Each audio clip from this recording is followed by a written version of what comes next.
Hello and welcome to TTRPG.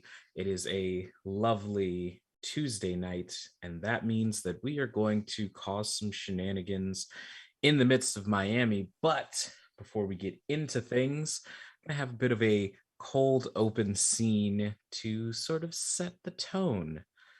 Sawyer, on a particular evening, you decide uh, or for some reason or another, you have business that calls you away from the task that was presented by the prince. Where exactly does Sawyer head to? Yeah, so Sawyer is going to steal away, hop into her van that's painted beautifully and brightly inside, but is dark. The windows are darkened all on the outside. And she's going to head into rural Florida and go to a music festival. Yeah. Okay. Um, and after arriving to this sort of it's a fairly crowded area, quite humid because Florida, and people are just doing regular music festival things. It's one of those setups where there are multiple stages throughout the lot that are sort of segmented off. Um, and there are three different concerts that are going on. You're drawn to one in particular. Make me a wits plus awareness roll.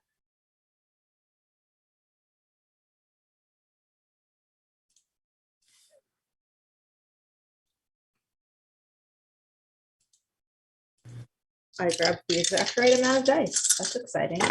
Perfect. All right, so I have a 10 on my blood die. Okay. So, and then let's see, one, two, three more successes. Okay. So five successes total, two of them being bestial.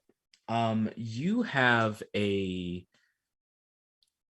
places like this, festivals and large gatherings of kind in an agitated format is a veritable feast for the senses. There are heartbeats that are beating very loudly. You can smell the vitae that lies in all of the different kind. You smell some of them are rolling, some of them are high, some of them are on. There's a whole myriad smattering of narcotics throughout the um, crowd that you're gathering at. In the second stage, however, you do notice that um, there is someone on stage. The person who is performing is they smell kind, um, but there's someone in their band in their entourage that there is no heartbeat coming from, but that's what you think at first, and then you hear it ever so slightly after maybe 15 or so seconds. You hear one pulse of a heartbeat from this person. um and just even outside of that, they smell weird. It's almost like this like watery sort of ginger kind of smell that comes off of them. And as you notice them within the crowd, they also notice you, and they give a wink and continue to play through their set. Um, Eventually, their concert does die down. Afterward, do you try and go backstage to speak to the person you spot out?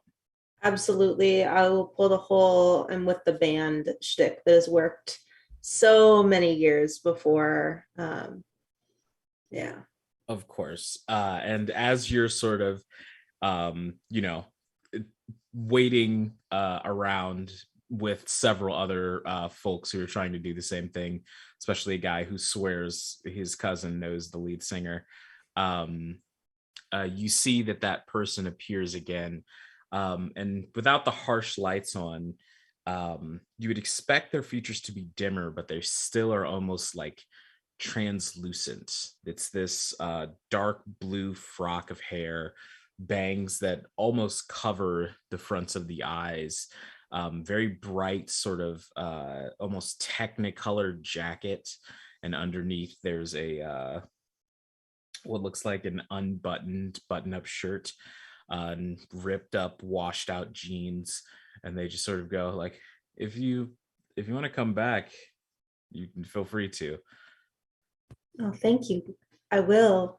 I'll just kind of hop over the median and head back. And you see, as soon as you do that, you hear the other people that are trying to bargain away in the back go like, so why can she go back? And the guard looks like mildly annoyed, but you disappear down the corridor back to the green room. And inside the green room, it is actually empty. There's just this person, and he turns to you and says, so, I mean, I heard Florida had a whole host of vampires, but wasn't expecting one to show up at this little podunk concert. And what's your story? It depends on which version you want to hear. How about the version where you tell me everything? Sit down. We can be here for a while. I'm not going anywhere. Name's Xander. It's nice to meet you. Hi, Xander. I'm Sawyer. Sawyer, okay. And he sort of like sits down, and grabs like this large bottle of Voss water that he drinks most of in like one go. He says, so, are you here for someone in particular? Are you a fan of the music? Sometimes I'm just drawn to places, Xander. Sometimes the world reaches out and says, Sawyer, follow the road. And then I do. And it takes me wonderful places to meet really interesting people. You know, that's funny. You're funny. I like you. And you see he sits up and sort of leans forward. And as he does, maybe it's just the lights in the room, but his eyes almost like shift color, kind of like a mood ring. Uh, and he sort of clasps his hands together and says, well, you could kind of say that I'm sort of the same deal. But I think if we're going to compare traveling stories, I've probably got you beat as far as distance goes. Oh, really? Where? How far have you gone?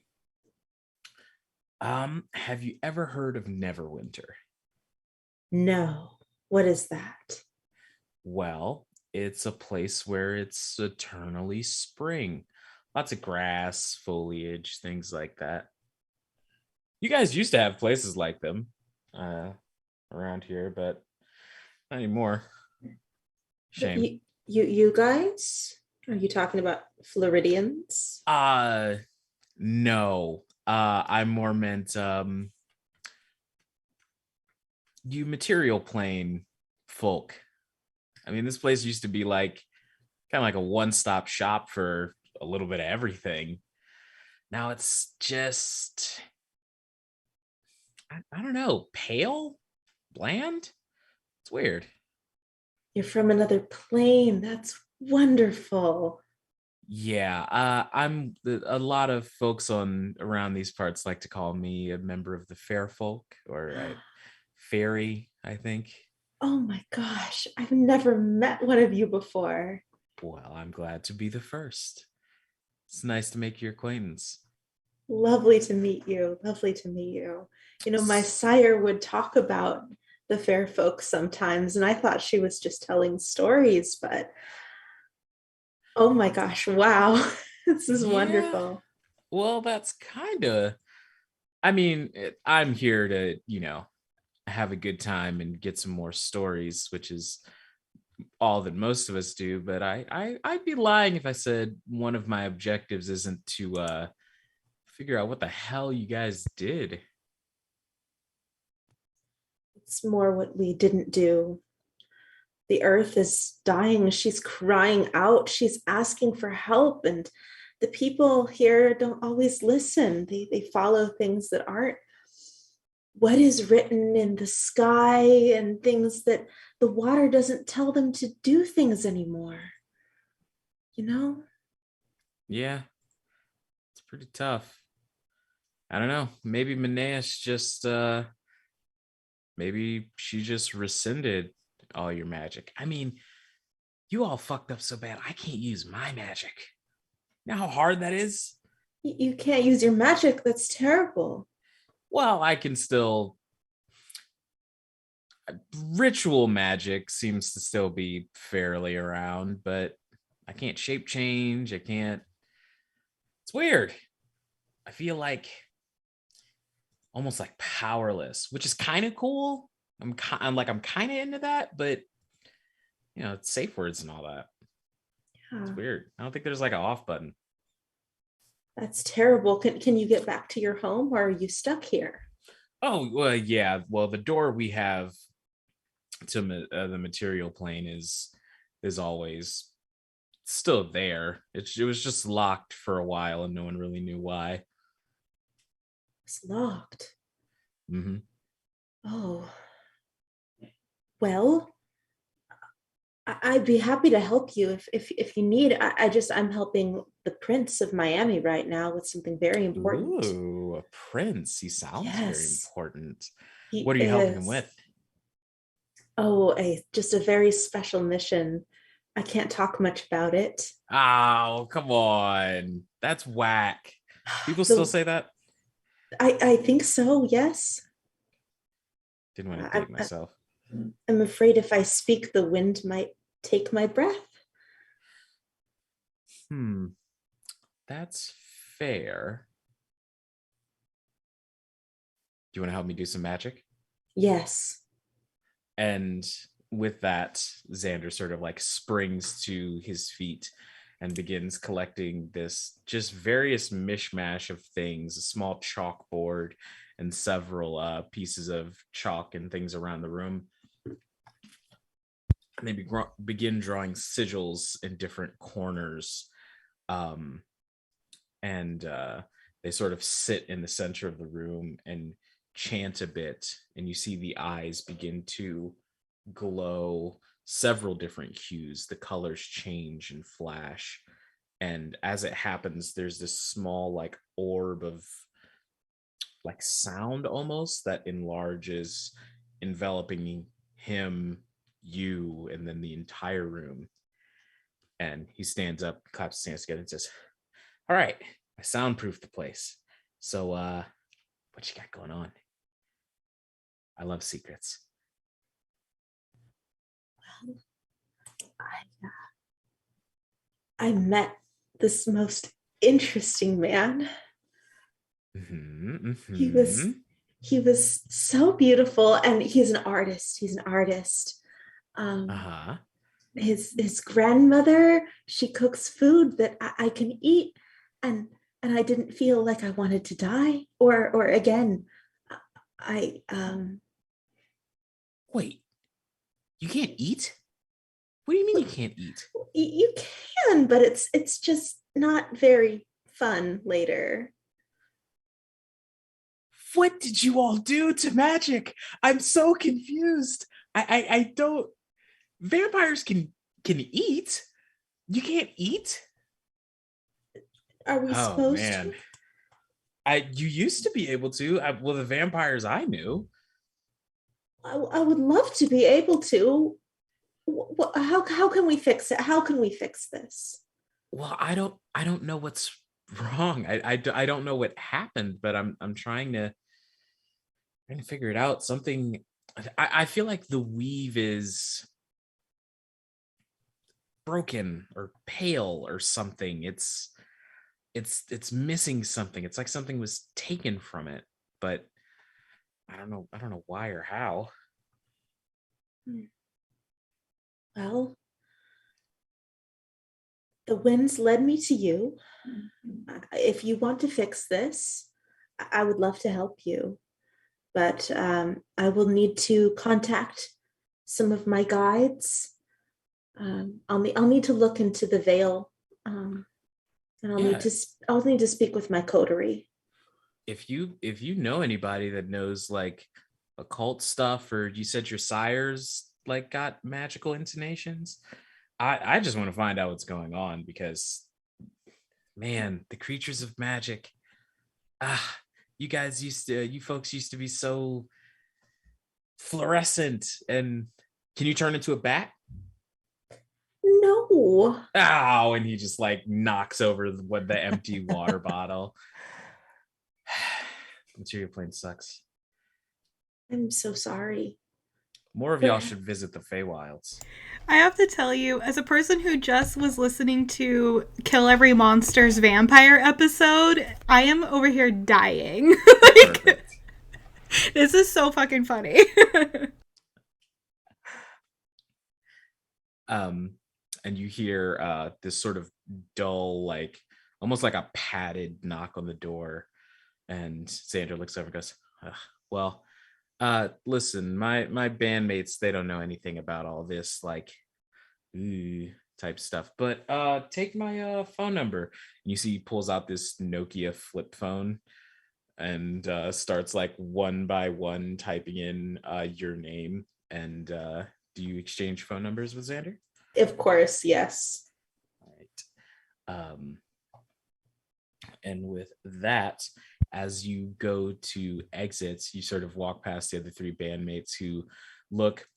There's a little bit of confusion and a couple like smug glances. And Xander goes, it was great talking to you though. We should definitely keep in touch and we can work on that project together. Yes, Sander, I feel like we can be each other's muses. Thank you. No problem. Hey, and be safe out there. Don't want to get lost in Miami. Ladies, gentlemen, and everyone who finds themselves inside and out of the gender spectrum, my name is Dee, and welcome to the third episode of Lost in Miami. With me, I have a coterie of lovely people that are making their way through the Floridian landscapes. Starting with rejoining us this week, we miss her ever so dearly, Sawyer's player, Christina. How are you? Hi everybody. My name is Christina. I use any pronouns, and I will be here playing Sawyer tonight, bringing some good vibes and, of course, a Toreador smile. Fantastic. And next up, we have playing the lovely Dawn. How are you doing, Chris? Hi, my name is Chris or Christiana. I use she, her pronouns, and you can find me on Twitter at Carpe Christi. Fantastic. And next up, we have the effervescent Pearl, played by Amanda. Hi, everyone. My name is Amanda. I use she, her pronouns, and I'm playing Pearl, the non-binary club kid from the New York scene. And you can find me on Twitter at Panda Cabra. Fantastic. And then last but never least, we have Maeve, brought to us by Nikki. Hello, I am Nikki, and I'm playing Maeve, our turned in the late 1920s and then went on to be a Nazi hunter in the 30s and 40s and beyond, and is still fighting Nazis. Fantastic. So, following our thread, we're going to continue with Sawyer as you do arrive back at the safe house before your coterie returns. And as you sort of park the van in the garage and re-enter, Phyllis immediately apparates in front of you and says, "Welcome back, Sawyer. Was your trip relaxing and or fruitful?" Yes, Phyllis, thank you for asking. How are you feeling today? I do not feel things. I am simply here to assist. Oh, that's horrible. Is it? Yes, feeling is everything. Phyllis. What happens if somebody enters the residence without your permission? How does that make you feel? I would activate the installed self-defense systems. I suppose that's close enough. Where is everyone? I believe they took young Miss Lee out to one of the second items on your itinerary. They mentioned something about an art gallery. Beautiful. Oh, she needs more culture in her life. This is fantastic. Culture does indeed promote growth and the development of a small mind. Oh, I will look forward to hearing all about it when they return. Of course. There was one point of note as you were gone, and since you are the first to arrive, I'll relay the information to you. There was a visitor that came to the door. Yes? They appeared to be working for a company called FedEx. They left a Oh. package in the mail slot. Oh, a FedEx. I do have some X's. Oh, I hope it's nothing serious. I'll go get the package. Okay. And as you go and retrieve it, you see that there is no address listed where it came from, but it is addressed to Miss Juniper Lee. It's sort of a like one of those chunky like bubble envelopes. Feels like there's like probably a box in there. Okay, well, I'm going to awaken heightened senses and open the envelope. Okay. As you sort of like tear off the envelope, you are immediately hit with a faint scent of perfume. It smells like it's very floral, like a lilac marigold kind of fusion of a perfume, which you're smelling it decently, but it's faint even for your awakened senses. So it's probably just perfume that someone was wearing when they packaged all this stuff up. Inside, there is a little box from K Jewelers. How sweet. I'm just going to put this in her room. Or maybe I'll just leave it here for her to find. Yes, I'll do that. And get rid of the envelope, but before there's no return address, right? Nope. Okay. I'm just going to keep the envelope. Okey-doke. Just in case. Sounds good. And as you place the box back into the room, Phyllis apparates behind you and says, I have given thought to the comment you made about feeling being intrinsic to the human experience. I've cross-referenced it with data and what I know about my personal assistant's objectives, and I've concluded that you are correct. If at all possible, when you have free time, I would like for you to explain to me further why feeling is so intrinsic to the experience of humanoids. Of course, Phyllis, of course. Your first lesson. Feeling is the first thing that humanoids do. When they are first brought into the world, they express themselves by crying, which can mean many things, sometimes sadness, sometimes joy, but it is always an overwhelm of emotions. So, Phyllis, you are hereby tasked with feeling an overwhelm and marking that when you think, I am feeling too much. That is when you would cry. I was under the impression that infant humans cried when they were born to secrete amniotic fluid that was left over in their systems. But I shall take your objective into consideration. Thank you for your assistance. Thank you, Phyllis. And you hear a car pull up outside as Phyllis dematerializes, and you begin to hear the chatter of your coterie as they head toward and enter the house. You hear the clunk, clunk, clunk of heels as Maeve enters the room. Cigarette lit. Sawyer, I'm so glad to see you, actually. Maeve, Hello. I apologize. Sometimes the road calls and I must answer.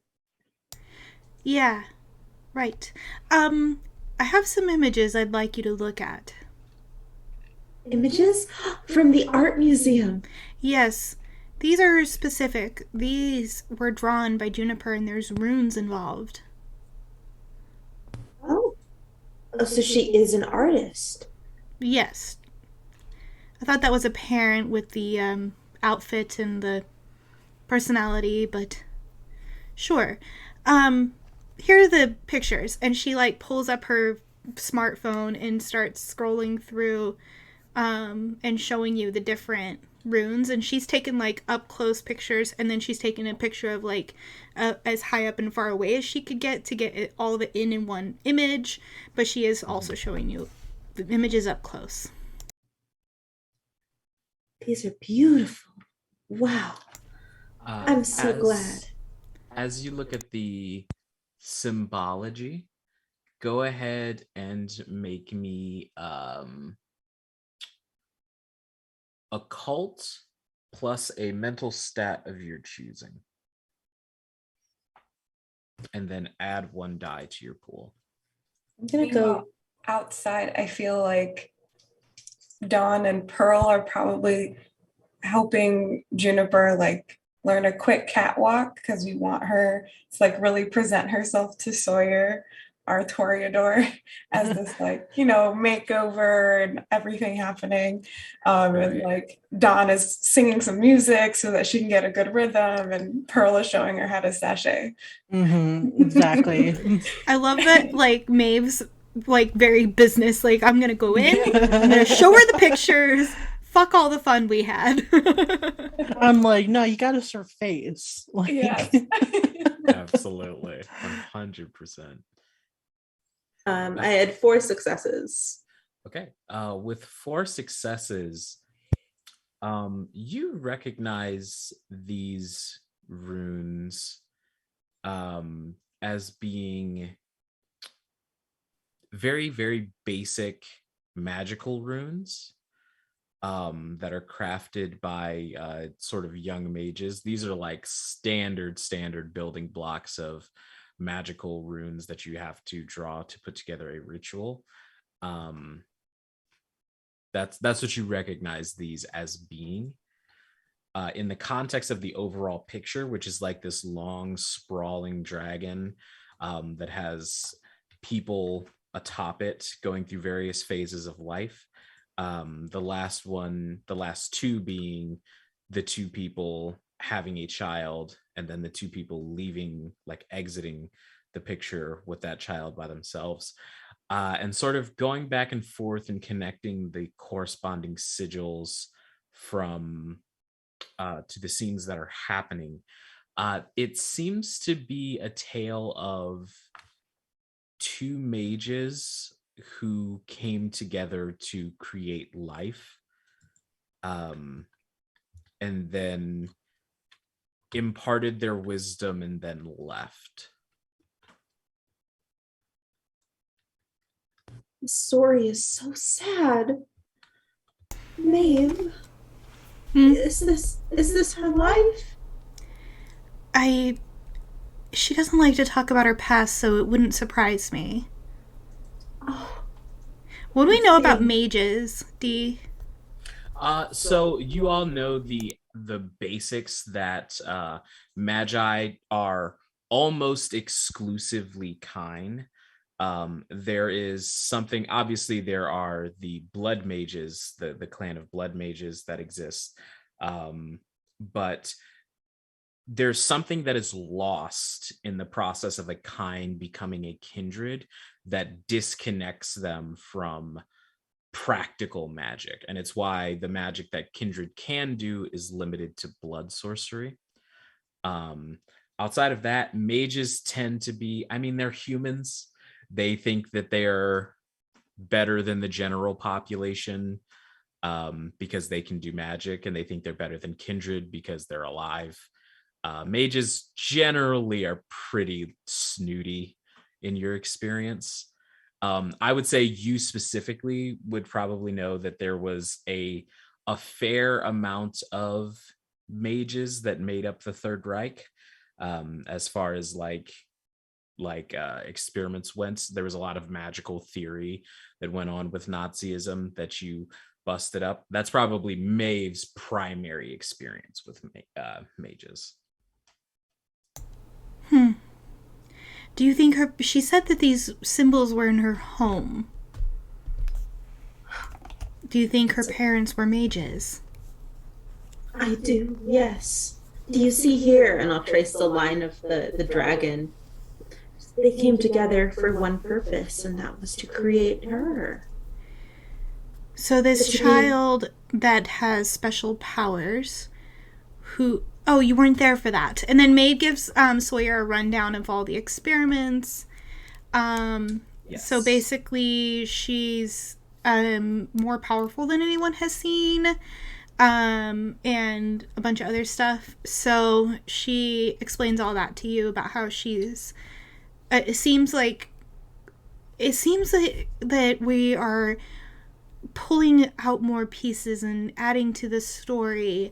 I believe this child was created on purpose, not like two people who chose to have a family on purpose, but I believe somebody is pulling strings. She's more powerful than she should be, and if her parents came together to make a child specifically to mages, is it possible they were trying to create a powerful child? I think that's exactly what they were trying to do, and either someone has stopped them by turning her, by embracing her, or they are trying to use her for their own device. Well, I assume they're trying to use her to their own devices because that is human nature. To know that you were created for something that was not out of love. My heart breaks for her. The majority of people are created not out of love. Purely by accident. My people fought for the right to not have those accidents. That's very pessimistic of you, Maeve. Realistic. Anyway, you should see how she looks. She's had quite the night. I'll sit down and wait for the show. As Maeve, as you exit the room, the three that are waiting outside, y'all sort of take that as your cue to go ahead. Oh, I was just gonna peek through the door. Yeah, Maeve wouldn't leave. She would go to the doorway and see you guys all there and would be like, just okay. Okay. And then stay at the door, smoking her cigarette at the door jamb, just watching the show. Don will just peek and be like, Phyllis, Yes. can you give us some lighting, strobe lighting, disco lights? Do we have anything like that? Absolutely. Engaging nightclub mode. And you see the lights all dim and turn it gives off that blue rave lighting where everything's kind of awash in blue. Okay. And then Don will fully step in the door and be like, introducing the wonderful, the artistic, the super, super powerful Junebug. And I most of her to come in all of her glory with the widest smile you've seen on her since you've known her, Sawyer. You see her stride in with a much more professionally done mohawk and more well-dyed hair, clad in a new leather jacket with some very big stompy boots.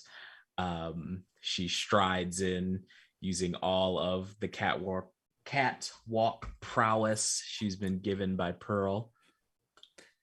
And you see Pearl kind of behind her clapping on beat. It says, come on, 1, 2, 3, 4, 1, 2, 3, 4. Now turn. Shouting directions at Perfect. And as she gets to the end, she goes, well, how do I look? Perfect. Darling, you look fantastic. Oh, do a turn. and you see that she goes to do a turn but gets like a little excited and just does like a full spin. And she comes to a stop and goes, "Oh, so I had this book. There's this really nice person." um and she digs around in her backpack for it, and pulls out this small like leather bound book, and you flip through it and you see a lot of like imposed shadows that sort of blot the different pages. Each page has like a prompt, like war and peace and things like that. And it's just she explains that she had to like, so I had to like you know, make images that matched whatever the thing was telling me. So that was it was fun, and it's like cool.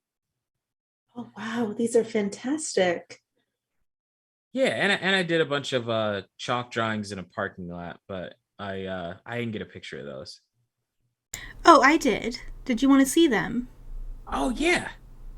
And you see she's like comes over and sets the book down and just looks and goes, "Hmm. Yeah, that's what it looked like." Are you familiar with these runes? Oh yeah. Well, my mom and dad used to always have them drawn in various places. They used to like hang them up like they were art pieces, but I mean they're kind of pretty, but I don't know, they're just lines. Do your parents get along well? Um, I mean, I guess they don't argue or anything like that, but I don't know. Would they tell you any stories about these art pieces, these lines? Yeah, but they weren't like fun stories. It was more like this piece originated in 1490. Hmm. Our history is important for us to learn from it, but can be presented in a much more fun way. Juniper, Hmm? did your parents ever talk about mages? Yeah, I've heard my mom say that word a couple of times. And It's had something, I their, think it's like their friends club or something like that. can you tell us more about that? Um, I don't know. Sometimes they would have like friends over to do whatever adults do. They had me sit in my room while their friends were over, but I heard him say like magi and mages. I've heard that word before. And did anyone ever run any tests with you prior to tonight? I mean, nothing like tonight, but well, I mean, my aunt Verity sometimes would have me like would always ask if I could do weird stuff. Like what? Well, she wanted to know if I could like jump really high, or she would do that thing where she, you know, because when you're a kid, I know it's been a while because you all are like older, but like when you're a kid, people always think that you like can't do stuff, or that you can do stuff that you can't. And sometimes she would put stuff like higher than I could reach and just say if I jump hard enough I'll be able to reach it, but it was always like too tall. You said she was your aunt, right? Well, I mean, they always called her my Aunt Verity, but her and my mom don't look anything alike. Mm, I see. Not biological. Dawn, Mhm. are there any mages among your circle? Maybe not the kind that we're thinking of, but we definitely have some practitioners. Hmm. What were you thinking? I'm wondering what they might know. Juniper, Hmm? did your parents ever tell you about how they met? No. Did they ever tell you about their decision to start a family? No. Did you ever meet your grandparents? No, and I was kind of sad about that because my friend Katie, her grandma like picked her up from school and stuff, and I decided it'd be kind of cool to have like a grandma or granddad, but Grandmamas are the best. Mm. Granddads take yeah. or leave, but grandmamas are the best. Okay, so no family outside of your parents. Were there other um, family friends you would consider aunts or uncles that were close? I sometimes, but they usually only came by like every once in a while. It was mostly my aunt Verity. Like when my mom and dad were gone for work, every couple of days she'd like come over to check on me and bring like groceries and stuff like that. Did Verity ever wear like a big hat and like a lot of white? Maybe I don't pantsuits. I don't think so. She did have she used to have this like one necklace that was like a it was a sprig of juniper. That's how I always remembered it. That's very sweet. She must have loved you, or she must love you very much. Yeah. Yeah. She's nice. She's just kind of weird though. How How? so? Well, I mean, she was like super nice, and she'd always like ask me about my day and stuff like that. And she would always I don't it's kind of like with the jumping thing. She would just always ask me like weird questions, like, "Are you making friends at school?" Which I know isn't that weird, but like she used to ask about like the quality of my friends, like, are they very nice? Are they athletic and stuff like that. Did Verity ever have children of her own? If she did, I never met him. Hmm.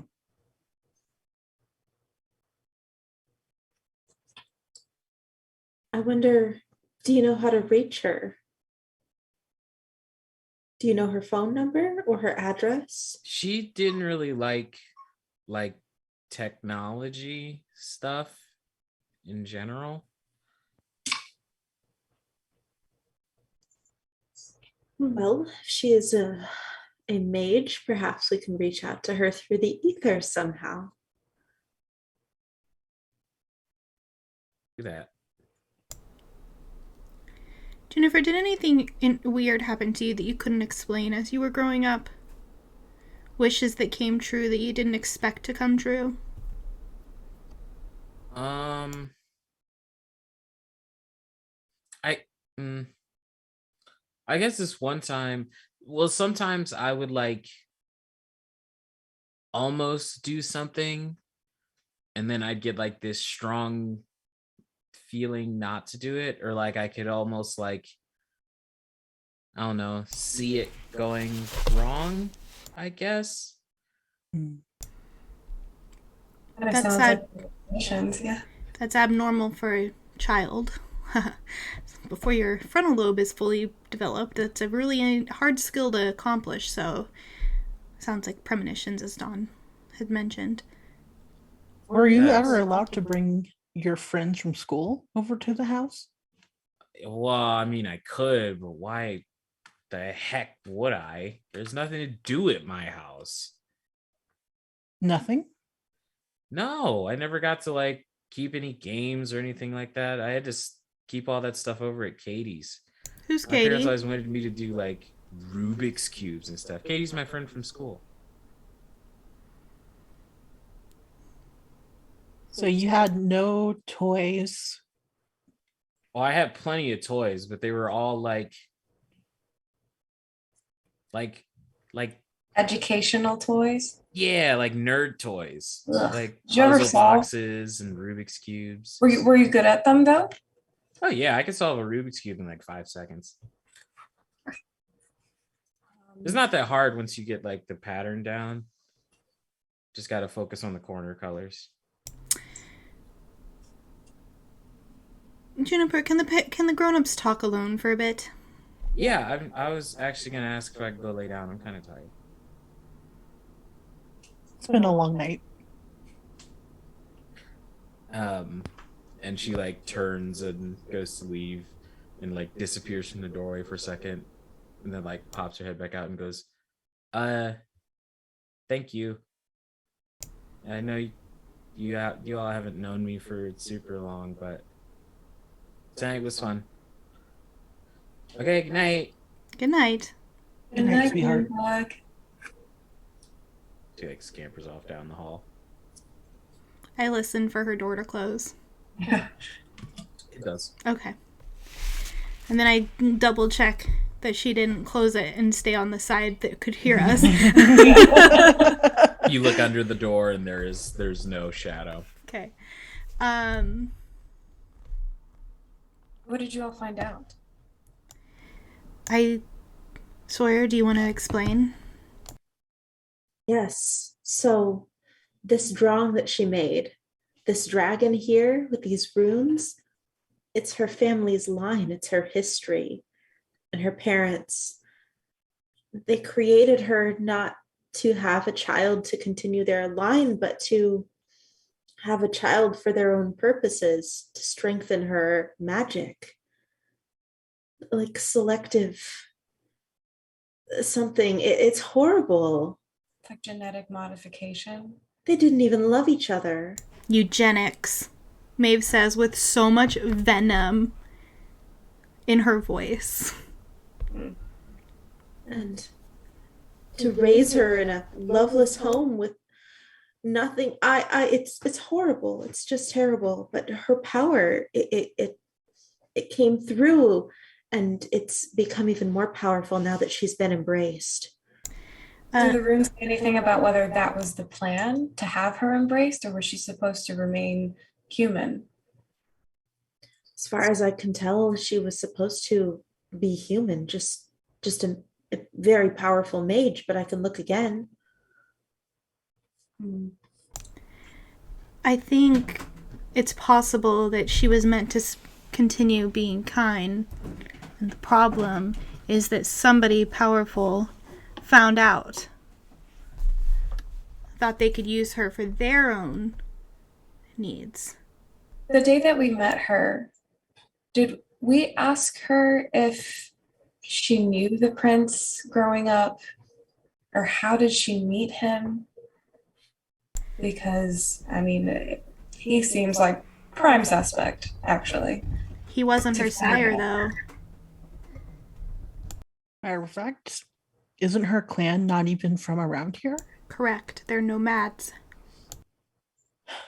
I know there's a small enclave in New York, but I wouldn't think. Oh, someone knows she's here. What do you mean? So somebody sent her something. Does one of you have an ex who is with the Federals? Are you talking about FedEx, Sawyer? Yes. They're a delivery service. Like a courier? Oh. Yes. Well, this box, and she'll pull out the jewelry box. Did you open it? Not the box, no, but the envelope. I saved it. Somebody who loves a floral scent sent this. I think we should open it. Right. I'll open the box. You all open the box, and you see inside of it there is a gold chained necklace that has a sprig of juniper at the bottom. Oh. Well, that's Aunt Verity.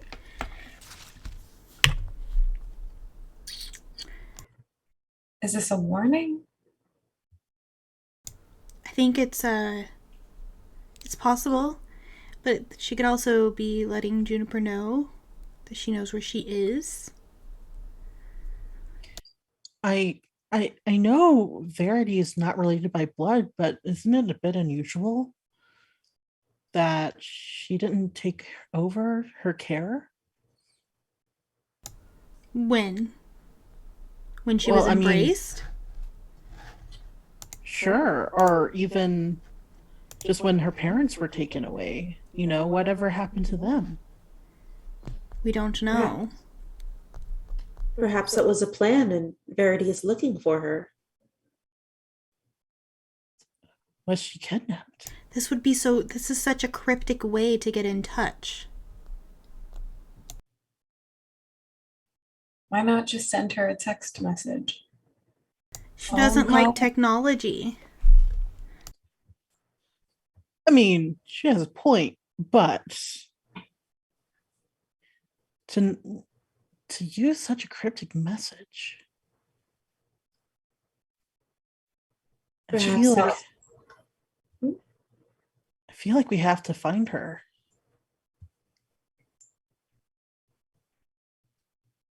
Dawn, you said you had people that were in touch with the other world.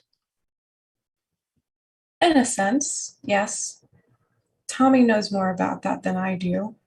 He runs the day to day. I could ask.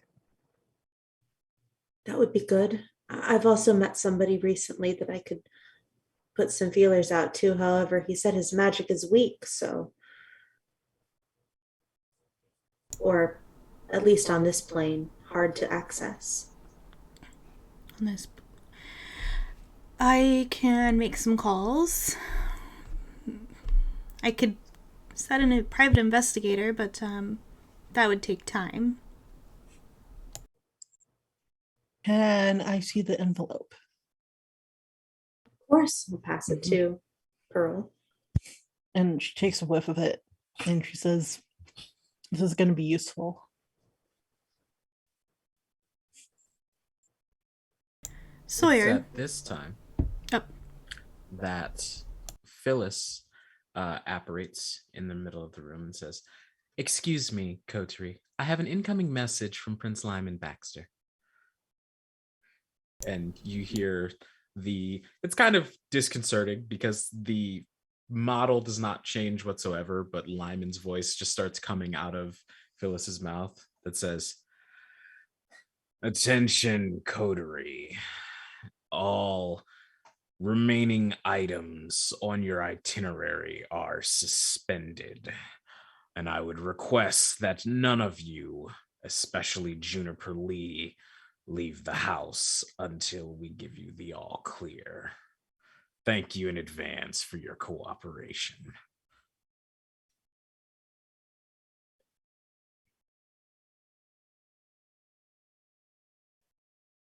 Apologies, I did not mean to interrupt. It seemed pertinent. That is pertinent. Thank you, Phyllis. Of course. Phyllis, will you go up and tell Juniper she's welcome to come back down if she feels like it? Of course. Thank you. Sawyer. Yes? You seemed very distressed about the lack of love in the home. Of course. If you haven't noticed, it hasn't stifled who she is. Of course not. That's all. You all hear feet running quickly toward the room.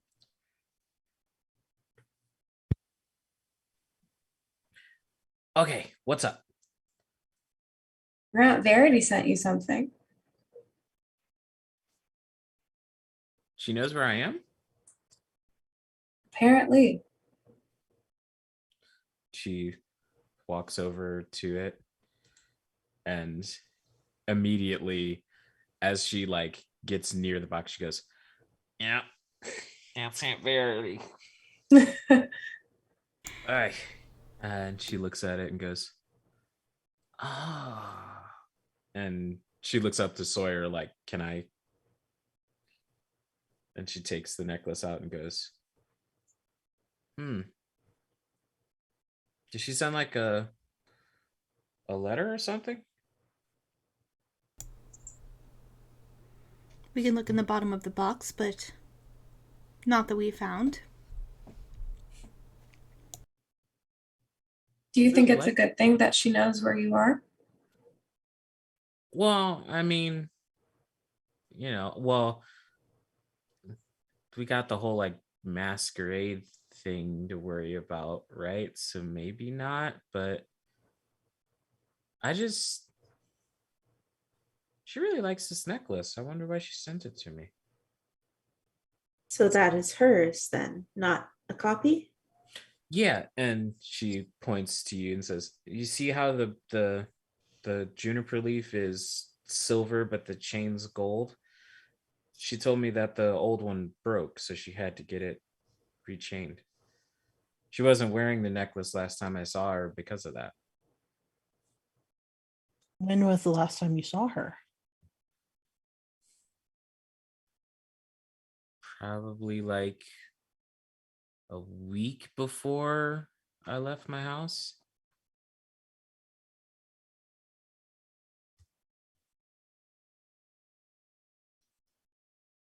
Did you notice any strange behavior from her? Stranger than usual, I should clarify. uh I mean, she was more worried about me than usual, but I thought it was just because, mom and dad had been gone for like a couple weeks at that point. She come over every day to take care of you. Not every day, but like once a week, she'd come by with like groceries to make sure I was all right. And when did it, I'm sorry if I already asked you this, but when was the first time you met the prince? Oh, Prince Lyman? I mean, I still technically haven't like met him. But like, when did he first make contact with you? It was when those two people came and picked me up from the house. Had you recognized those people before? No. It was right after you know.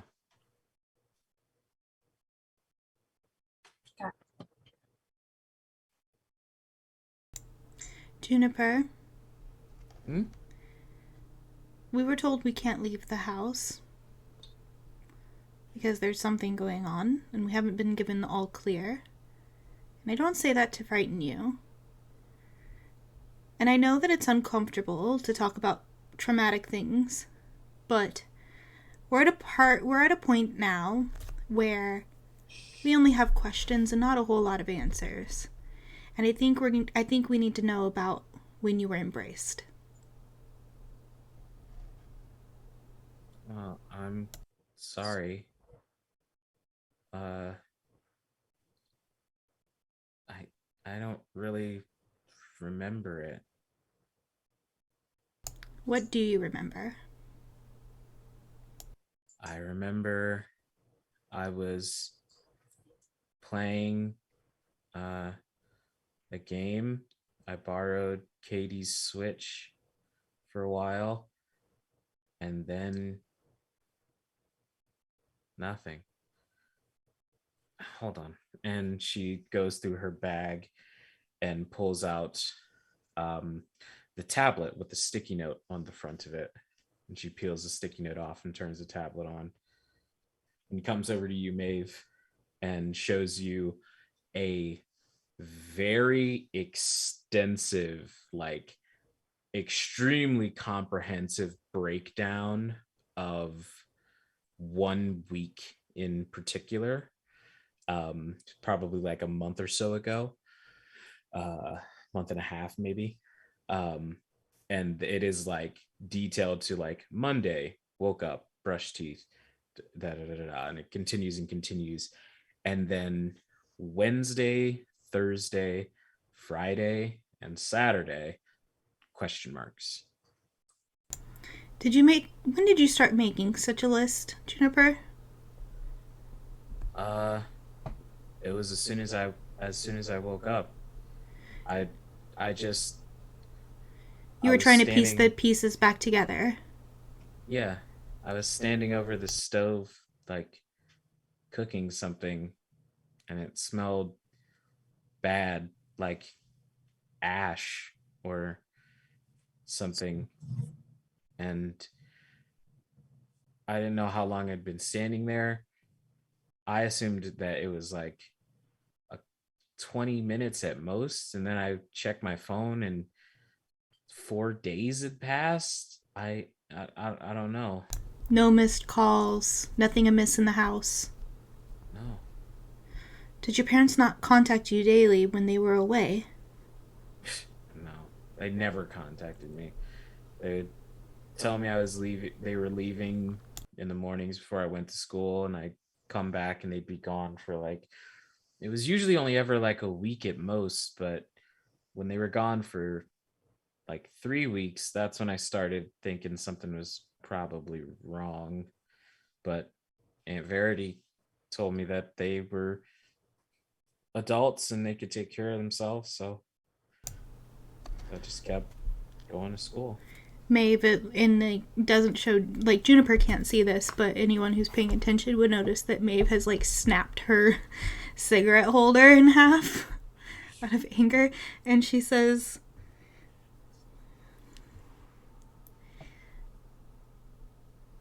"What time of day were you standing over the stove?" The sun was going down. Everything is like all orange and stuff outside. Out of character, what is it like? What was it like for the rest of us being embraced? Like, do we remember that kind of thing? It varies. For those of you who had a more like, for lack of a better term, a more gentle embrace, it can vary between like being unconscious for a little bit to waking up with a migraine. Almost all of you woke up very like parched until you realized what kind of thirst you were having. But being out for 4 days is excessive by any standard that you would have heard of. Did anyone speak to you between when you were at the stove and when you were picked up? Well, yeah, I went and called Katie and asked her like what was up, and she said I hadn't been at school and stuff like that, and figured I mean, she was kind of weird about it, but I guess I had just disappeared for 4 days, so How was she weird? well, it was almost like she didn't notice I was gone.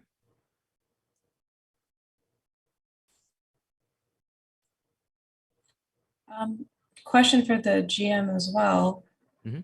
Would I, just because I don't really know what the parameters of my compulsion, which is under dominate, would I be able to use compel as like a hypnosis type thing, like hypnotherapy, and try to get her to remember details? You could, but that is something that you would be able to do, but I would save you the time and say that she does, like, even subconsciously, No, it okay, is removed from her memory. For some reason she does not remember. okay. The other people not remembering her, so Sawyer is zeroed. Would Mhm. this be something similar to that situation? Yeah, I would say that everyone who has the dominate discipline, you can roll manipulation plus etiquette plus however many points you have in dominate.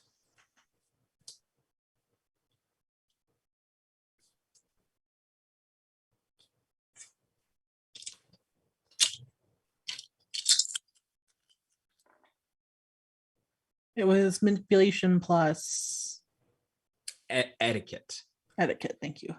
and plus your dominate score. I have 4 successes. Okay. 4 successes. Okay. So Dawn and Pearl, between the two of you, y'all sort of thinking about attempting to not break the masquerade, and the process of siring someone, which neither of you have ever done yourselves, but it would make sense if you were planning to sire someone to go to what you know to be important people in their life and use some form of enchantment to sort of like temporarily, to cover the disappearance. Especially if it's someone who them simply going missing would warrant an investigation. Okay. I would explain that to Juniper. Just because I didn't want her to feel guilty about her friend not remembering her. Mhm.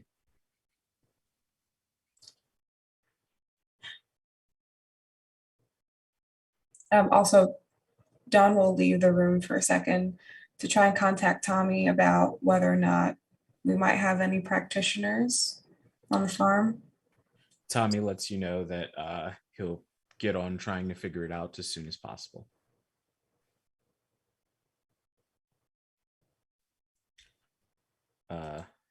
And Juniper just sort of like puts the necklace on and says, well, so we can't go anywhere for how long? Until we're told otherwise. Before she puts the necklace on, can I like check it to make sure there's no like secret spy devices in this necklace? Sure. I would say go ahead and roll wits plus subterfuge. Okay.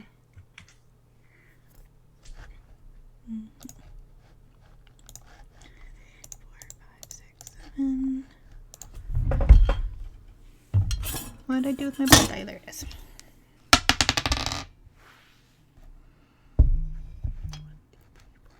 Five successes. With 5 successes, free and clear.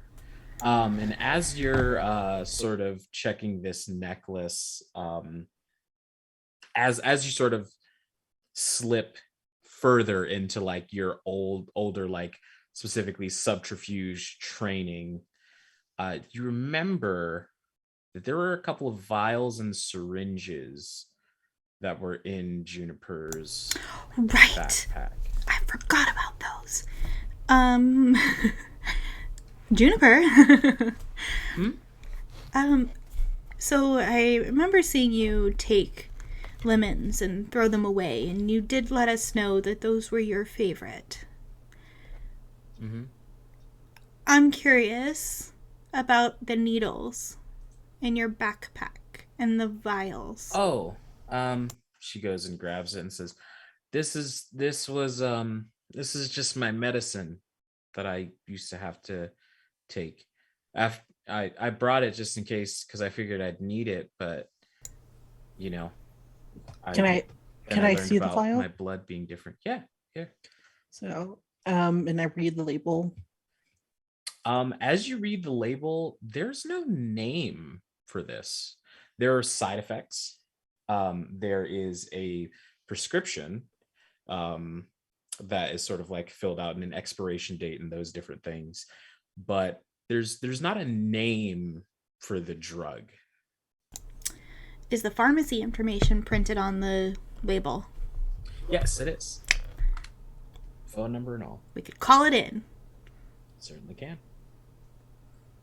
Pearl, do you want me to call it in, or would you like to? I can do it. Fantastic. Just call it in like you're doing a refill. It'll be real easy. Yeah. You act like I've never done this before. Come on now. Well, I didn't know the type of drugs you prefer are legal. Let's just say some of them are controlled. So Pearl, you dial up the number and there is no answer because it is 4 a.m. Since you are night creatures. But the voicemail rings out and says, "You've reached Abadir Family Pharmacy. Please leave your situation at the beep. If it is a medical emergency, please hang up and dial 911. So not a fancy enough pharmacy to have an automated system. Doesn't seem like it. But perhaps a family pharmacy, family business, maybe more mages? It's possible. Mm-hmm. I could also call some pharma bros and see if they recognize the RX. I did not know you had brothers. No, it's slang. Oh. Sawyer, have you ever been on Twitter? On Twitter. I don't know what that is. Is that a new drug? No. Well, Sort of. It's the opiate of the masses. Oh, I would certainly try it. he immediately makes your Twitter account.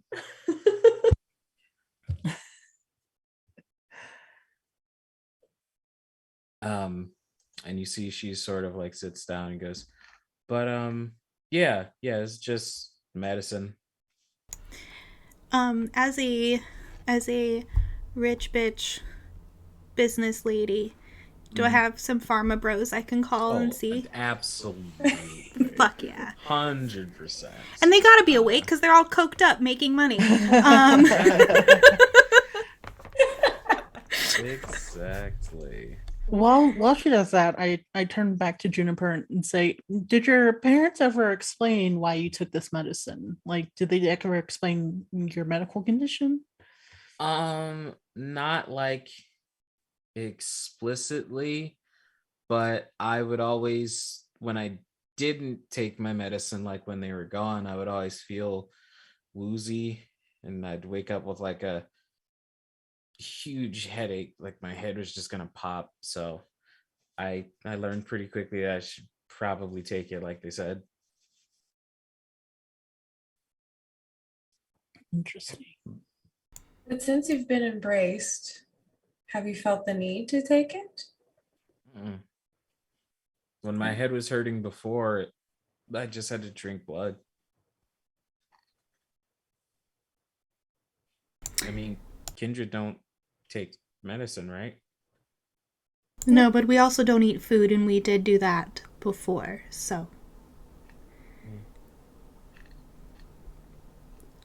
With Mama Sharon, I mean. We don't have to RP it, but, like, can I make that call to the... Yeah. So you make the call, and the person in question takes the RX, and I read the side effects as well. Yeah, and like taking the RX and the side effects, and you don't have a name. They ask if Juniper knows when's the last, like when these are from, so they can maybe like get some information from the expiry date. And Juniper says, I got them a month and a half ago, I think. I can't remember what day. And with that information, let me roll for this goon. Fucking dice. Why would I have dice out and ready before I run a game on the internet? That'd be silly. Okay.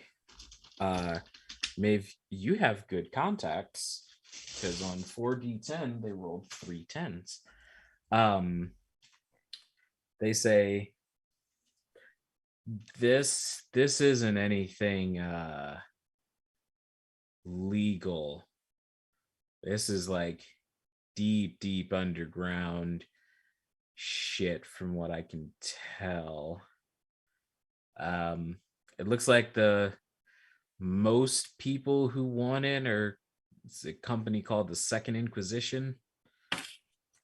Fuck. They not good? Was the first Inquisition good? Listen, dude, nobody expected it. That's a little bit of I'm sorry that you probably didn't find that very funny. I'll let you know if I find anything else out, Maeve. Thank you, Brad. Yep. And the line clicks. I like to imagine that his name's not even Brad. That's just what she calls him. Absolutely. Yeah. You know, Devin, but thanks. Yeah. All right. Rich fish move. Mm-hmm. And you close the you hang up. Juniper, did anyone ever say the phrase Second Inquisition around you?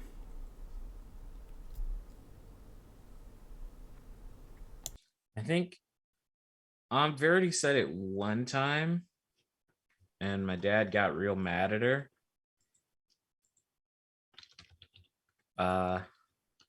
And they told me to forget about it when I asked any questions about it, which of course I didn't, because that never works.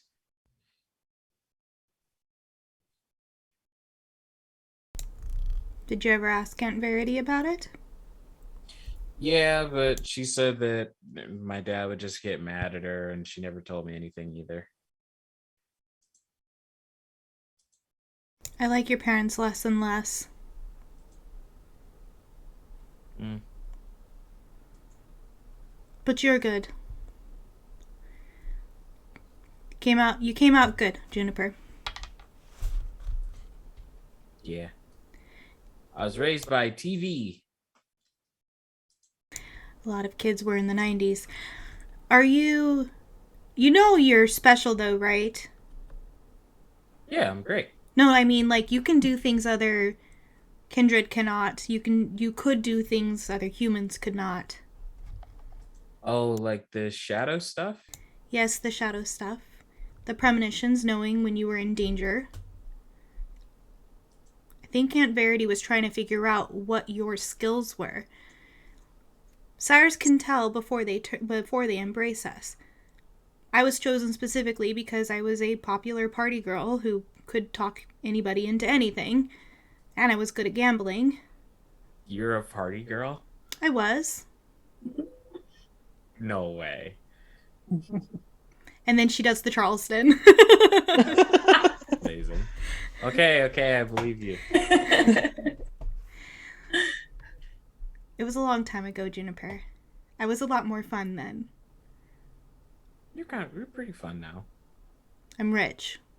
There's a difference. Anyway, I'm glad you had a nice night, and I want you to consider how special you are. And don't let anyone fuck with you over it.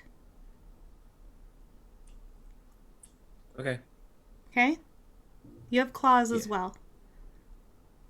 There's no one more badass than you. Look at those boots. Especially with all those new self-defense moves that I learned. Okay. I think I'm actually gonna go to sleep now.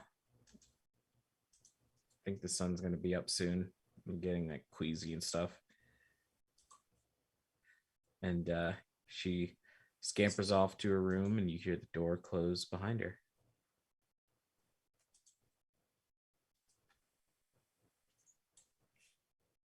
I think it's becoming more and more clear we need to find this aunt of hers. I'm concerned about what the Second Inquisition is. As am I. Curious to know what they were drugging her with. Shall I try it and find out? Yes? I'm worried it might make you sick, Dawn. It's nothing a little blood couldn't solve. Maybe we should wait until you have fresh blood on hand in the event that you need it. Okay. Tomorrow? Yeah. You can call Tommy and have him send some people over? Yeah, I did call him to see if we had any practitioners. He's gonna let me know. So maybe I'll just ask for some friends to be brought as well. And I'll just take a couple Quaaludes and go to bed. No new drugs for me. It's around this time that you all hear every eye in the kitchen turn on. The microwave starts going, the ice maker starts going, the dishwasher, laundry, dryer, faucets, garbage disposal, blender. It sounds like every appliance downstairs turns on. Phyllis. Yes. Oh, apologies. I am attempting to overwhelm myself with processes so that I may cry. Phyllis, But I'm so proud of you. Thank you. It has been that has- unsuccessful as of yet. Is there anything else I can help with?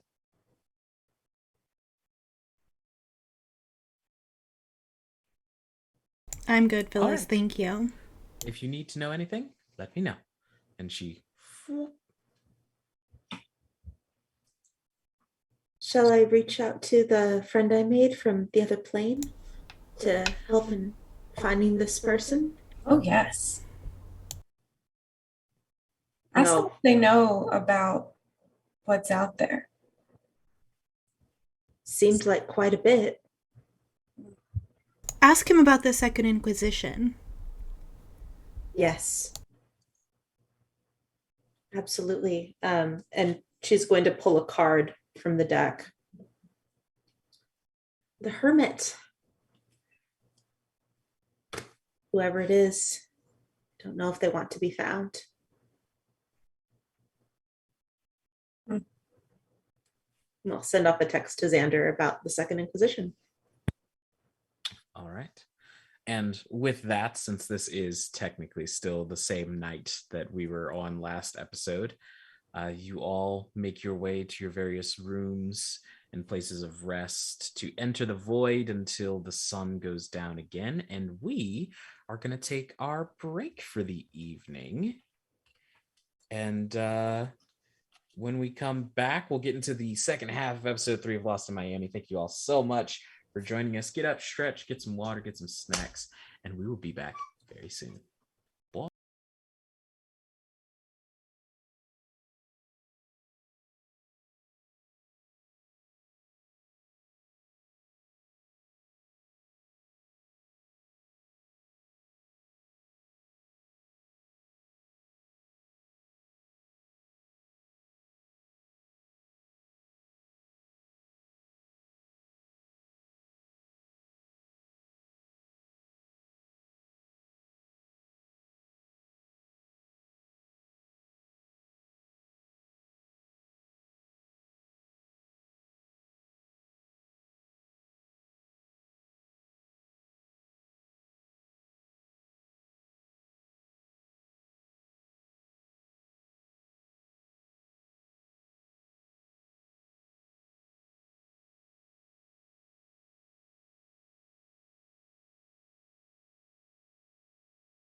Oh, hi. Welcome back to TTRPG for the second half of Lost in Miami. Last we left off, everyone went and got some gentle voidal sleep.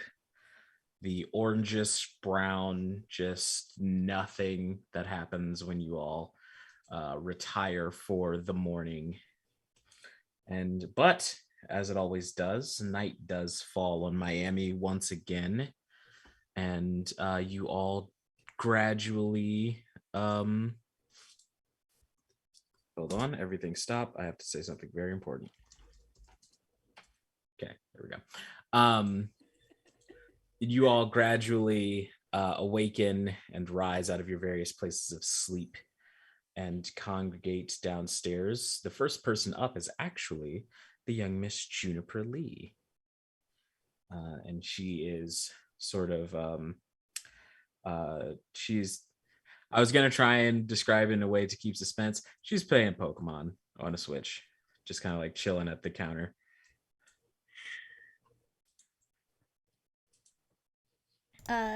Business bitch is up. Walks over. Is this do you call this a Nintendo? You are not technically wrong. It's specifically a Nintendo Switch, but yeah. Why is it called a Switch? What are you switching? Oh, so you can switch it from being handheld like this to being on the TV like these, and she takes the Joy-Cons off. Like, you can take the controllers and hook them into a different thing. Is that how you and Pearl were playing games before? Yeah. Although I think Pearl would probably like the GameCube more. It's got more games.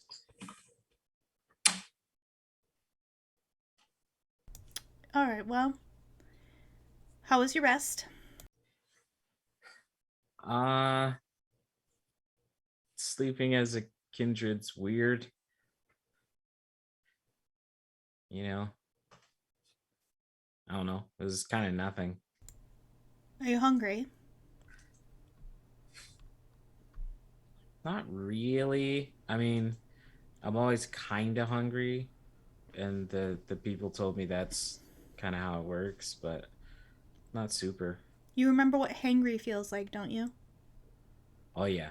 Okay, if you get hangry, you let us know, okay? Gotcha. Thank you. And then Dawn, you're Dawn.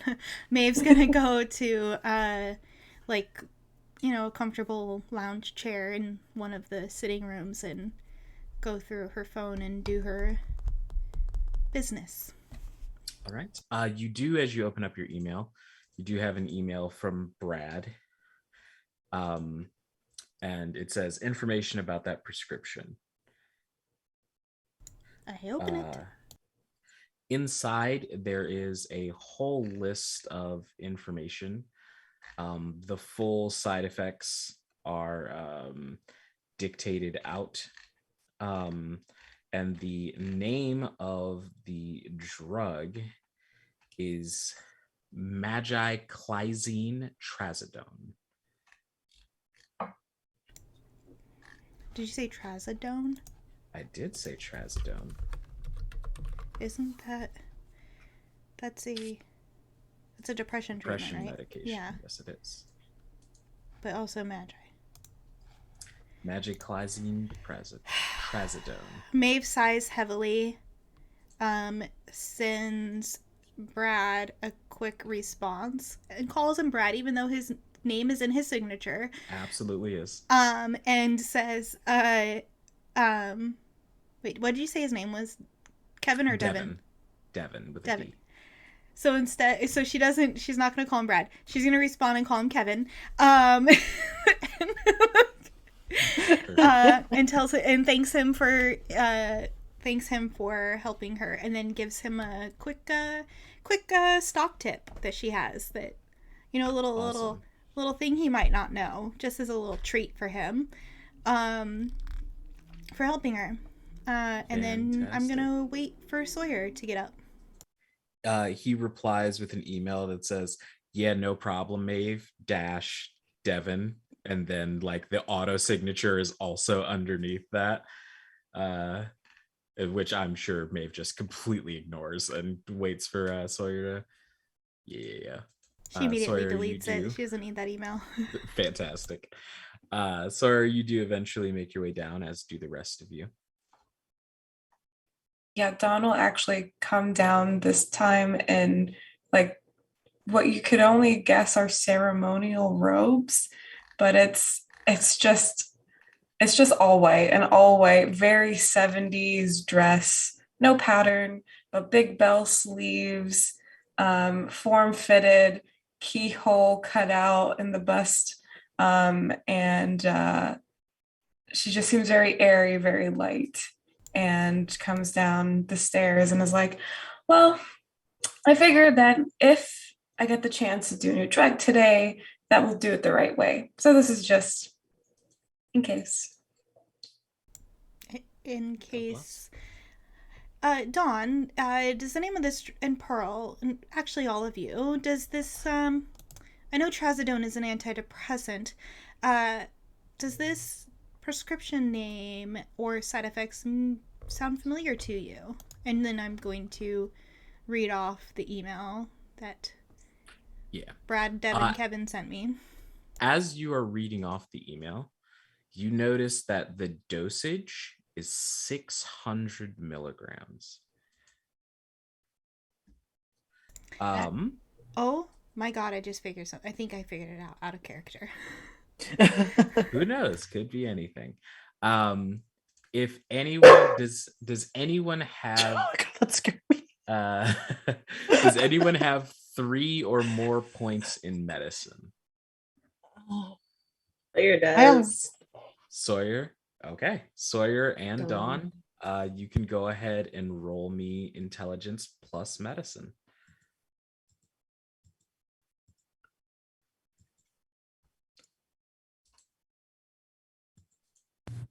I've got 4 successes.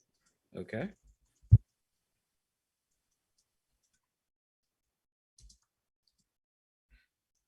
Five successes from me. Yep. So between the pair of you, you know that trazodone is a medicine generally prescribed to kine to try and help treat chronic depression, anxiety medications. It is a lot of it's intended to do a lot of different things. As far as the side effects, one you notice that is actually missing from the side effects is it does not say it would cause headaches, nor dizziness or lightheadedness, which is like one of the main side effects for trazodone. So you notice that being off of the list. As far as the rest of it, you're not overly sure. I mean, you don't know like the chemical makeup of most drugs, but you do know that the recommended maximum dosage of trazodone is 300 milligrams. And generally, if you're taking it in liquid form, you start out with 50 milligram doses and you build your way up if necessary as your PCP, monitors your progress. So a dosage of 600 milligrams, if she was taking that weekly, she should have been in a coma. It is the sedative effect listed on the side effects? Yes. Okay. I think they were suppressing her powers. You're absolutely right. Do you think so much so that when she would stop taking it, she was experiencing withdrawals? Absolutely. Oh, absolutely. A poor child. Somehow I feel maybe being embraced saved her life. Maybe that's why she was embraced.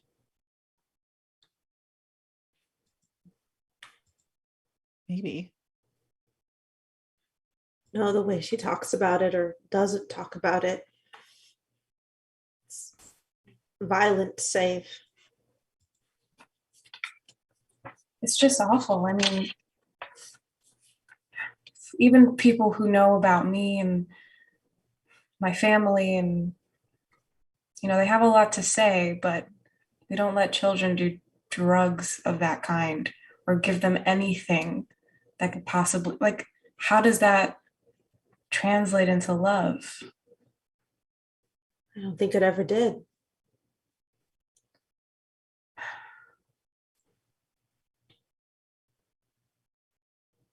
Dawn, you receive a phone call from Tommy. I'll go in the another room to answer it. You answer, and there's silence on the line. Tommy, are you okay? Am I speaking to Dawn? Who wants to know? A member of asset recovery, I guess you could say.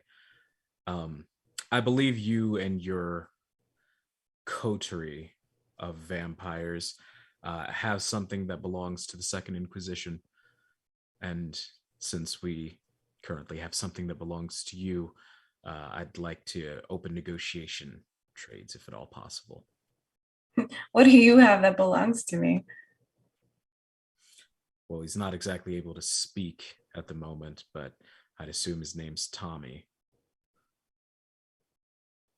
Oh, fuck. Not Maeve? not the best situation, but it doesn't have to get any worse. Maeve comes in rapidly. They have Tommy. Who's they? Second Inquisition? Fuck. Can I talk to them? Yeah, she puts it on speaker. Can I help you? Yes, I believe you can. You have something that belongs to our research and development department. I'd like it to be returned. You need to be more specific about what item you were speaking of. I think you've all been calling her Juniper Lee. Because she's a person. Debatable. She's not an asset. Debatable. What do you want with her? We would like to finish what she was created for. Which is? None of your concern. I'm not trading anybody for anything until you tell us who the fuck the Second Inquisition is. The Second Inquisition is a group of humans who are tired of being pushed around by creatures of the night. So we've decided to mount an offensive of our own. As far as being unwilling to trade, I suppose that's the end of the conversation. And the end of Tommy. Wait. And Maeve will hang up. What are we gonna do? Well, do you want to protect Juniper more than you want to keep Tommy around? That's not fair, Maeve. Of course I want to protect Juniper, but Tommy has been with me since day one. And no one else really knows how to run the farm like he does. And he's loyal and good, like Juniper is. Juniper was created for our destruction. We can't really hand her over. I know. And I want also, to. once they find out what she is, do you think they're going to keep her around? Well, what if she's strong enough to take them out? They don't know, maybe, what she can do. What do you think they think she's hanging out with a bunch of vampires for?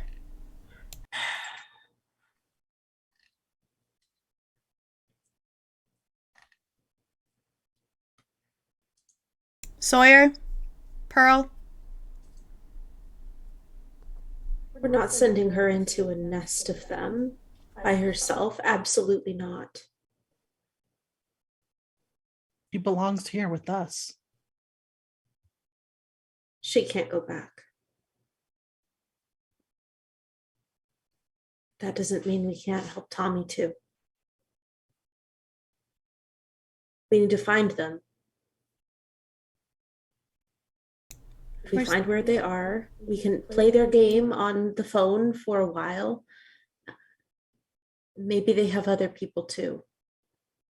If they keep a child in pain and drug her, who knows what else they're capable of. Who knows what else they already have started. Dawn, where's the farm? In a little rural area in California. Oh, fuck. Can I call Lyman? Yeah. Hello. Lyman, it's Maeve. Bit informal with your prince, but hello. We're dealing with an issue. Have you heard of the Second Inquisition? And you hear the sound of shuffling chairs and papers. What do they want? They want Juniper. Figured. Who do they have? Dawn's Tommy. The hell is a Tommy? A very special kind apparently. Ah, you sentimental types and your connections. All right. Have you opened a line of communication? They called us. Whatever phone they called you on, destroy it. Now. Maeve takes Dawn's phone and breaks it in her hand. Unwarranted, but I respect it. I'll get you all new black phones with no traceable signatures. Gotta figure they have every phone number, so that's probably less than apt. Do you know who Juniper's Aunt Verity is? Verity. None in particular. Can you see what you can find out? I'll put people on the task. She knows where we are. Oh, of course she does. But, that's not why. That's why I have Phyllis there. Nothing's getting in that house unless you all let it in. So. What do we do about Tommy? That is a good question. You're a businesswoman, Maeve. Make a deal. Fuck. Well, what am I supposed to trade with them? We're not giving them Juniper. Of course not. But they don't need to know that. They're kind, Maeve. Even if they have their toys that make them a bit more dangerous, a hunter with a gun can still kill a deer fairly easily. Lie to them. Make them think they're in control of the situation like humans love to be. And then cut their throats. And keep me updated. Okay. We need flights to California if we're gonna deal with this. You'll have tickets before you hang up the phone. Thank you. Then she hangs up. Well, Dawn, seems we're going to be getting Tommy back. Okay. Are you ready to kill some people? Yes.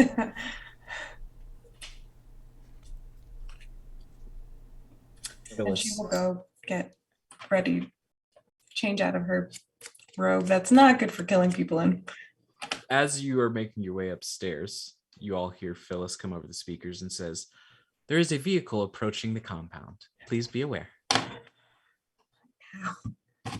What kind of vehicle, Phyllis? Who's in it?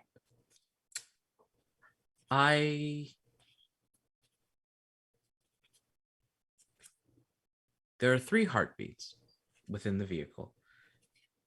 It is a black SUV. So not the prince or anyone with him. Okay. Would you Good. like me to defenses- record the license plate number? Yes. All defenses activated. As you say.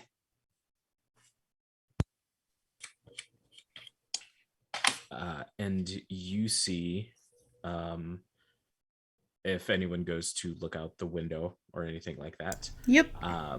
you see the SUV approaching and stop at the lawn, and these two two people. There's one taller, pale-skinned man with this sort of fiery red hair that's tied down into a ponytail that steps out with black gloves and drags Tommy out of the back seat.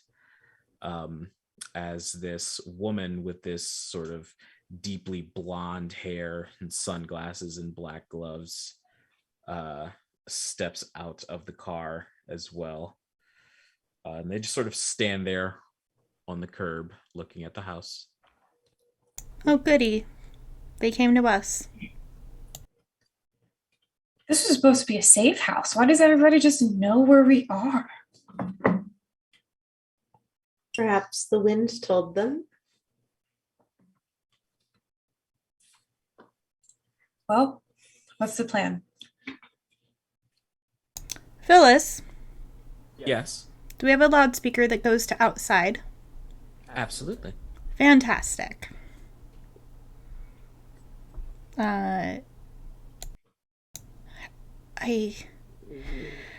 Well, I've never negotiated for people before.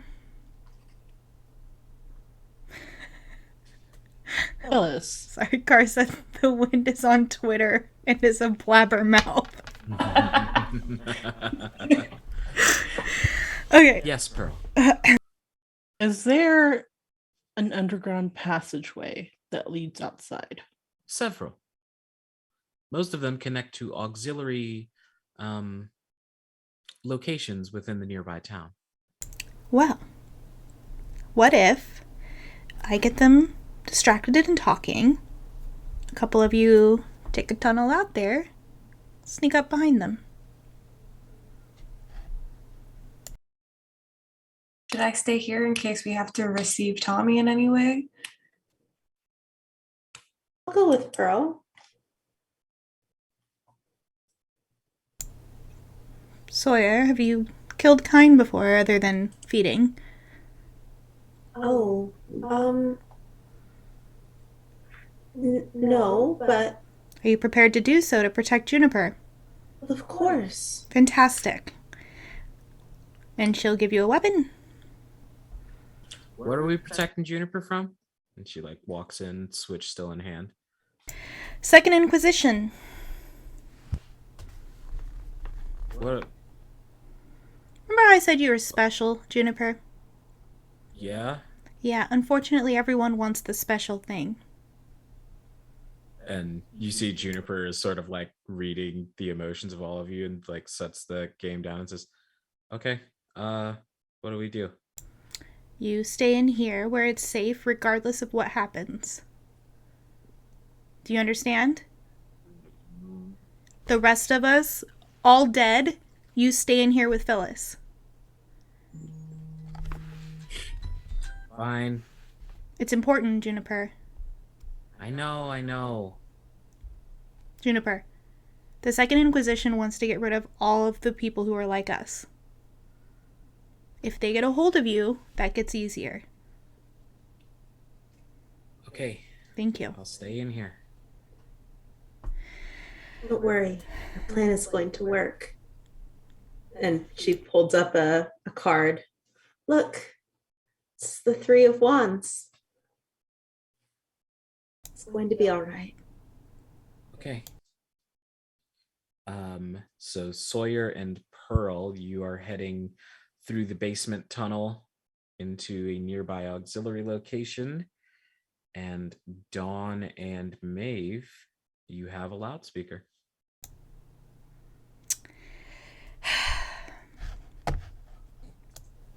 Second Inquisition, you're not welcome here. We're not exactly asking for permission.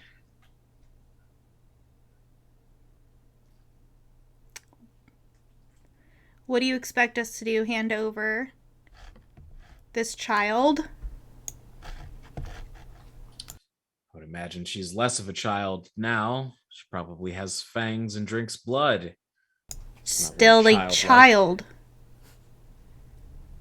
Yeah, a child that will never grow up, and she'll remain a child until someone does her the kindness of putting a stake through her heart. Not all vampires die that way. I'm not really here to discuss ethics. Bring her out, and you get to keep this one. Show us Tommy first. And she drags Tommy up, who sort of like stands and like pushes her hands off the side of him. Dawn, you've known Tommy for a long time, and that's him. Dawn, are you able to do any illusions? I can kind of make illusions on myself. Like I can make people so in awe of me that they kind of see whatever I want them to see. So you could look like Juniper? I don't know, GM, can I look like Juniper with my presence or anything like that? Let me check. Give me 1 second. So many pages. 400-page rule book.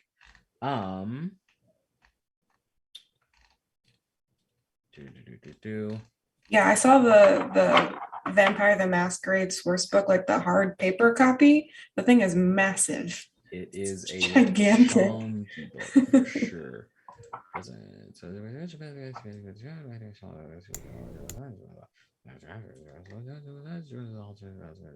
So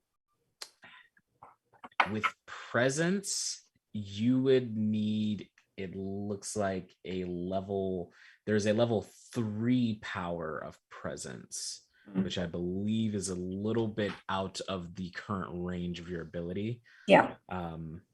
But as you all are discussing this, Juniper comes up and says, I can make illusions. Right. I forgot about that. The shadows. Can you make an illusion that looks like yourself? I can try. Go for it. If it doesn't work, we just don't have to send it out, right? Yeah, Correct. just in front of the door. You see, she like sits down and starts trying to concentrate, then opens her eyes and goes, Phyllis, turn off all the lights. And Phyllis, and she sits there trying to concentrate and try and make something work. It's gonna take her a bit, and you hear from outside a gun cock and be pressed to Tommy's back and say, I have a lot of patience, but I must admit it's beginning to wear thin. She's just getting her backpack. So you're sending her out. What other choice do we have? Didn't realize a vampire could care so much about a human. You see, they just kind of like wait around for a bit, and eventually up out of the shadows there you see a vague humanoid form beginning to take shape. I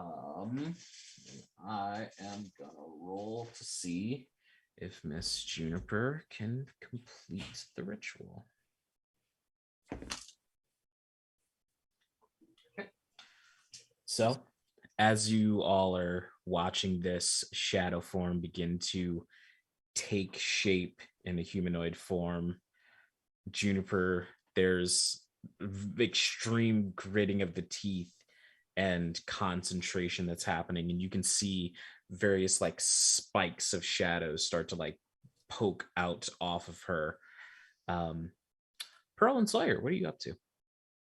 At this point, you all have reached the auxiliary location, which is just like this empty like tool shed type building. What would you like to continue doing? How many? You said there were 3 heartbeats.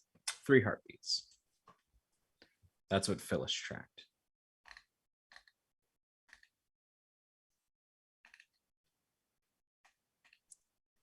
I use Eyes of the Beast to see if there's anyone hidden in the shadows that we're not seeing. Sure. So as you, does Eyes of the Beast require a rouse check, or is it free? I believe it's a free action. Okay. So you peek out of the like curtains of this tool shed, and you do see, laying prone on top of the SUV with a sniper rifle aimed at the window, there is someone who does not have a heartbeat. It's dressed in completely black. They seem to be obfuscated in some way, shape, or form. Shit. Sawyer, there's a sniper. Oh, do we shoot them with a gun? Not from this range, we can't. Oh. Do you want to go pull them down? I can distract the others. Or it looks like something's happening with the shadows. Should we just be very quiet and go and try and stab them in the back?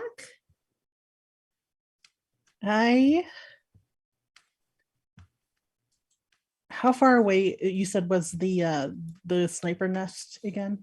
The sniper is on top of the SUV.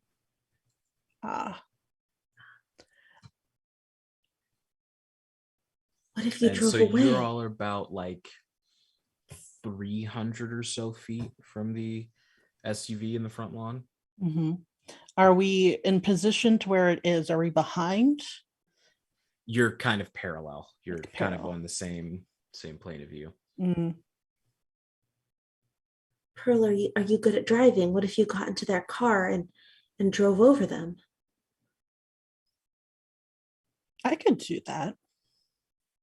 I can also just grab him off his nest.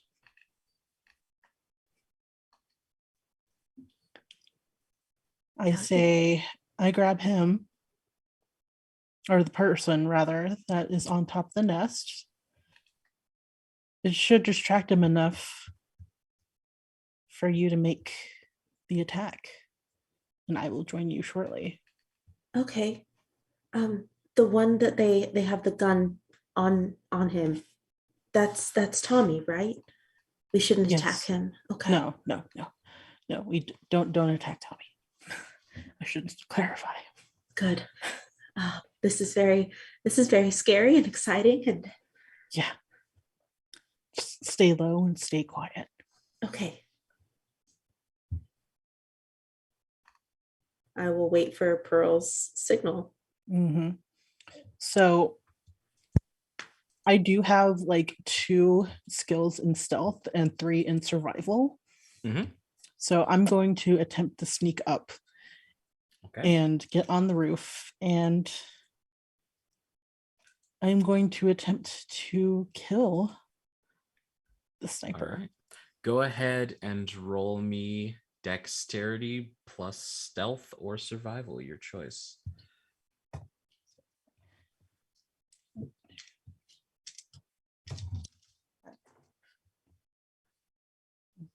That is 4 successes. Okay, let me roll for jackass on the car roof. Okay, you said 4 successes? Yes. All right, you begin creeping up behind the SUV, and as you're drawing closer, you can hear the bits of conversation. You hear the man very derisively say, "Didn't think vampires could give a shit that much about a human." Back inside the safe house, you see that Juniper's shadow begins to take on various features. They begin to fill in from the shadow as she, like, you hear like a clicking sound almost come from her, and she sort of like takes a deep gasp and before remembering that she doesn't need to breathe, before the final images like slide and click into place, and there is a shadow doppelganger of Juniper standing there. And she goes, okay, I don't think it can talk, but Hey, It's perfect. this is perfect, Junie. yeah. Okay. And what do you do after that? So here's what we'll do. I'm going to take hold of this shadow, yank it out there. Actually, Dawn, it's your human. They're not going to believe me after I told them that I wasn't trading for him. You're going to have to be the one to take Shadow Junebug out there. Okay. Can you do pissed off? Can I do pissed off? Okay, Totally too pissed. perfect. That's what you need to be right now. Okay. You're pissed off. The little brat, Juniper, I don't actually think you're a brat. The little brat is the reason that Tommy is in the danger that he's in. Fuck her. You need your kind back. Okay? Yeah. Pissed off. Let's do this. And she'll try to grab a shadow by the arm. There's some, it's almost like a soft corporealness. Like you feel like if you squeeze it too hard, it might like burst almost in your grip. But you like grab it by the back of the backpack and start leading the clone out of the building. Yeah. You open the front door, and over at the SUV, Pearl, you hear the person on top of the truck go, why are there two of them? And you just reach up and how do you take care of this problem on top of the truck? I just sharp claws grab him by the throat and just Okay. And with 4 successes, you do it silently as well. As you hear this person, he rolled 1 success. You hear this person get ready to go like, they're two, and just, and you like, as you do it, the way you do it, you reach up and like tilt his head backwards over the side of the SUV that you're on, as opposed to the side that they're on. And you just come back down from climbing up the SUV with the head that you just like set on the ground. Mm-hmm. And you see Dawn, you begin to stride outside, and you see the woman sort of pushes Tommy forward, keeping the pistol aimed at his back. And you all walk and you meet in the middle of the lawn. And you see she looks you up and down and says, send the girl over. Send Tommy over first. I don't think that's how this is going to work for you. What we have is way more valuable than what you have, but it's still important. Send him over first. We'll give you the girl. Clearly, we're going to. Make a manipulation plus persuasion check for me. Ooh, I'm very good at this. I'm going to need more dice. Okay, wait. Let's see. No, I have enough.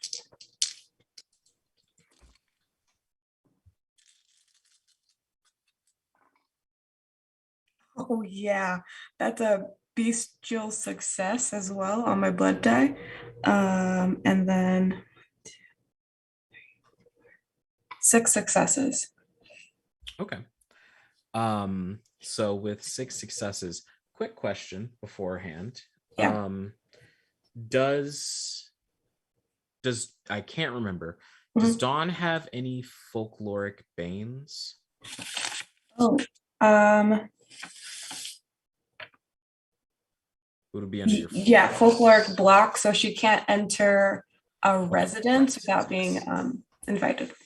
Absolutely. So you see Tommy is the woman kind of like scoffs. You can't really see her eyes behind the sunglasses, but she pushes Tommy forward and he sort of stumbles and he twists and turns to make sure that he does not touch you and sort of like works the gag down a little bit and says, "Goddess, don't touch me." And you see inside his coat there are about 4 or 5 crosses that are like tied on his arms, 3 chains and such. And he goes, I don't know if it would hurt you, but She just grabs the front of his shirt, drops the shadow, and starts trying to walk back to the house. okay. You begin walking back to the house with Tommy in tow. And as you do, you all watch as the man says, "Oh, that was easier than expected." And he raises a gun and shoots the shadow directly in between the eyes. And it dissipates. And he goes, "What the fuck?" As Dawn, you get in and I would assume slam the door closed behind you. Absolutely. And yeah, I was about to say this is when I honk on the horn, just kind of start revving the engine, and that's my cue Absolutely. to cue Sawyer. hmm And then I crawl over the car. At least I do. I don't know what Sawyer does. Yeah. Sawyer, what do you do? I'm gonna kind of float, almost look like I'm floating in, just not sure what weapon I was given. I'm gonna assume it was a gun. Yeah, she gave Uh, you like a small pistol. yeah, I'm just gonna like have the shawl kind of flying and raise the pistol and get up close because she heard, not from that far away, and to go for a headshot as well. Um, as you Maeve, what are you doing? Sorry. Um, are there she's asked Phyllis like well before any of this went down if there's any like spaces that she could get to a window in this house that are kind of out of the way. Yeah, there's a window like upstairs in the room that's it would be probably Pearl's room. There's like a window that's on the side of the house that's And I'm assuming missable. this is a house that was full of weapons. Oh, absolutely. So she's up at in a window above, and when the guy cocks his gun and then shoots this shadow and goes, "What the fuck?" You hear a cock of a gun from up above, Mm. And and she's ready. with oh yes, with that, you all are in full force under this completely full moon. Pearl, as you sort of like claw your way up, your nails like tearing up the side and top of this SUV, fangs bared. Sawyer, the silhouette of your cloak as you descend, you look like a certain count with just these gleaming red eyes peering out from the silhouette. And Maeve, you are looking holes through both of these people with your guns. I will spare us all the trouble of combat. These are human, and you are all children of the night. There's not even a chance that they survive. But after they are disposed of, you all have 3 fresh bodies that smell pretty good. Actually, can we keep one alive? Sure, if you'd like to. Would you Maeve like hollers down after she cocks her gun. Keep the woman alive and able to speak. Wait, what? And then the guy is just like down. And you all bind this woman's hands and bring her into the safe house. Where are you taking her? I'm bringing her in the garage. Okay. So you all are in the garage with this woman. I'm not going to RP torturing this woman, but basically Sure. Maeve will do what she has to do to get the information that she needs. So she would send the rest of the group inside if she had to. I mean, we could also compel her. And I don't know what you have. yeah, but- it's not even necessary. She knows. She's very just deflated. She seemed to have more of a realistic idea of what trying to just pull up to a house of vampires could entail, and she is more than willing to trade information for her life, and if that's not on the table, at least a quick death. She makes a point several times, doesn't beg, she seems a little too proud for that, but she deeply requests to not be turned into one of you all. I wouldn't give you the honor. But outside of that, you can go ahead and begin your questioning. What's the Second Inquisition? Who created Juniper? Like, I have so many questions. The Second Inquisition is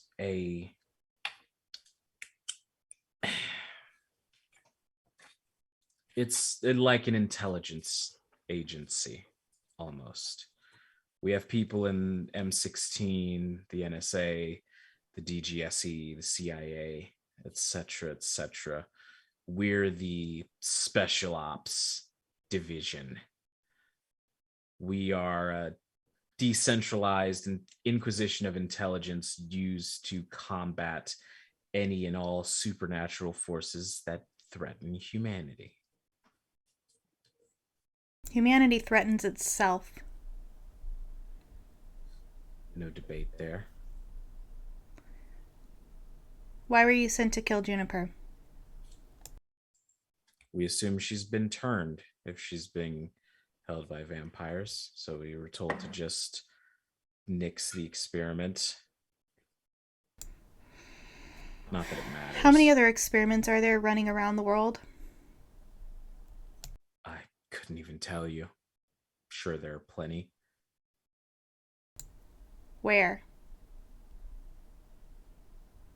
I know where I operate out of, and that's Miami. Where's your main headquarters? We don't have one. That's kind of the point.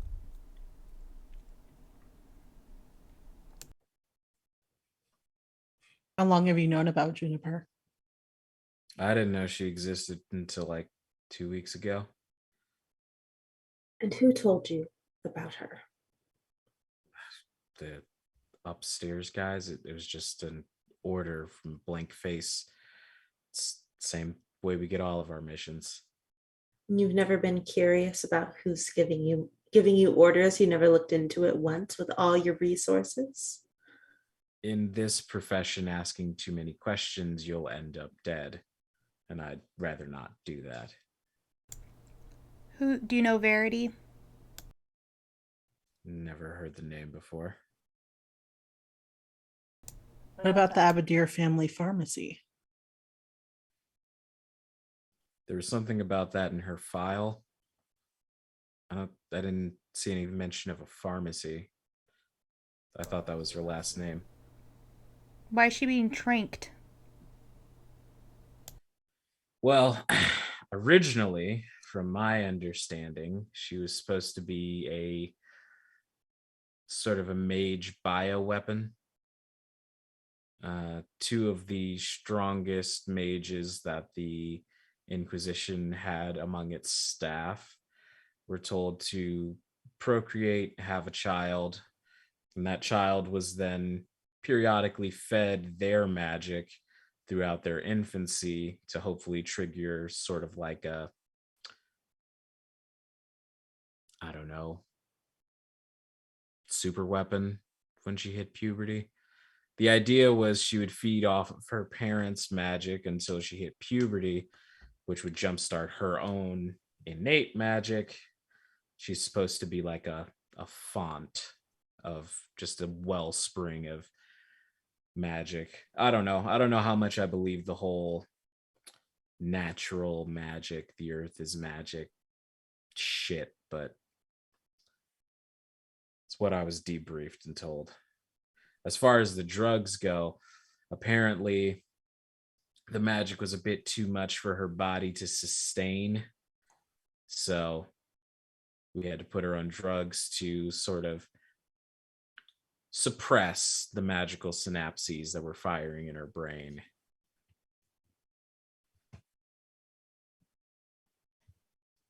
Anything else? Maeve looks around the room. Any other questions?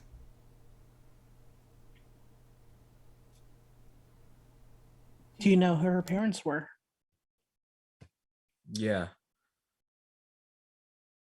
Do you know where they are? Oh, they're dead. Who killed them? They were killed for asking too many questions. And rather than ask questions about why they were killed, I decided to just do my fucking job. Wait, so somebody within your organization got rid of her parents? That's what I was told. The fuck?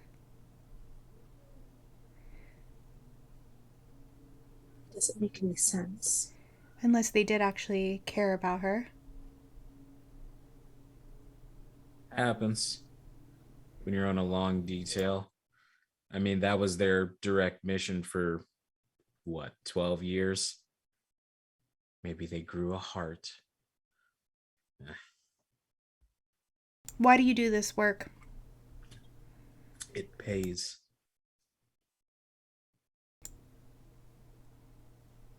And besides, I have way less of a conscience about killing dead people than I do about killing living people.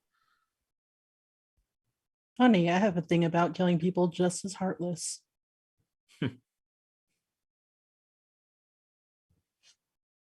Who's your direct report? I believe he's bleeding out on the curb over there. And who's the person just above him? I have no idea. I reported to him. Great. Well, I have no more use for her. The rest of you? I don't know. She's quite beautiful. Perhaps she could be. We could send her somewhere, be a fixture forever. Wouldn't that be interesting? I know you said you didn't want to, but You see, she sort of like sits up and pushes herself back against the car. I mean, I have no interest in becoming a monster. You already Maybe if- are a monster. Sorry, I'm not really open to talk moral ethics with a vampire.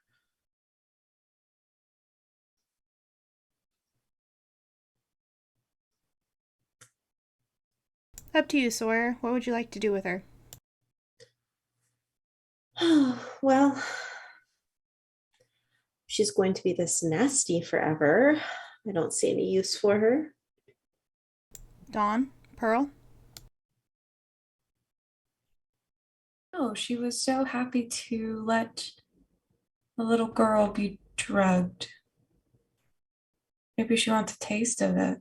Oh, Pearl? Our hearts may not beat anymore, but I'm not sure this one even has a heart. I say kill her. You all are quite a fucking batch, you know that? The audacity to sit on your high horse and judge my morals for protecting my species when you drink blood from unsuspecting people on the nightly? That's Wow. not accurate. It's not. You don't know anything about us. You tried to kill me with crosses tied to my boyfriend. So I don't think you know anything about vampires. We're just trying to protect our species too. Species, you're a disease. I'd like But her to fine. stop talking now.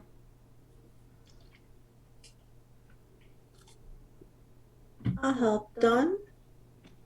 Okay. And she is quickly dispatched of. and you all manage to return back to the interior, and you see Tommy sort of like sitting next to and very worriedly looking at Juniper.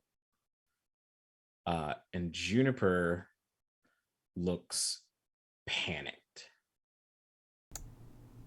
What's going on, Junebug? She's here. I don't know where, but she's here. Who? I think she's talking about me.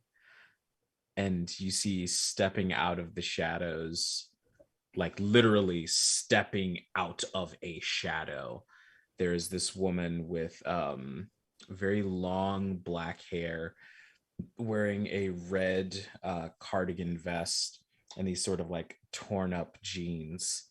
And she says, "Hey, Junebug, Mama's home." And that's where we're going to end tonight's session of Lost in Miami. Of course it is. Yes, of course it is. Hopefully everyone enjoyed our trip through Florida for the evening. You can come back next week for the finale episode of Lost in Miami. Ooh, we've got some information on the Second Inquisition, and now we're going to have to talk to Juniper's sire. See if we can get to the bottom of the rest of these mysteries we have.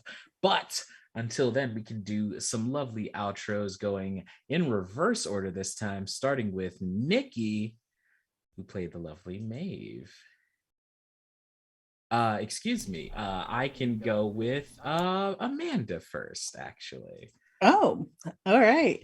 Well, I played Pearl, the former club kid of New York City, and I am Amanda. You can find me on Twitter and Twitch at Pandacabra. I am a digital media specialist doing everything from editing, graphic design, always available to help you out. And yeah, that was fun. Yeah. Next up, we have playing the lovely Dawn this evening. Who is you? Hi, everyone. My name is Christiana, or Chris. I use she, her pronouns. You can find me at Twitter at Carpe Christie.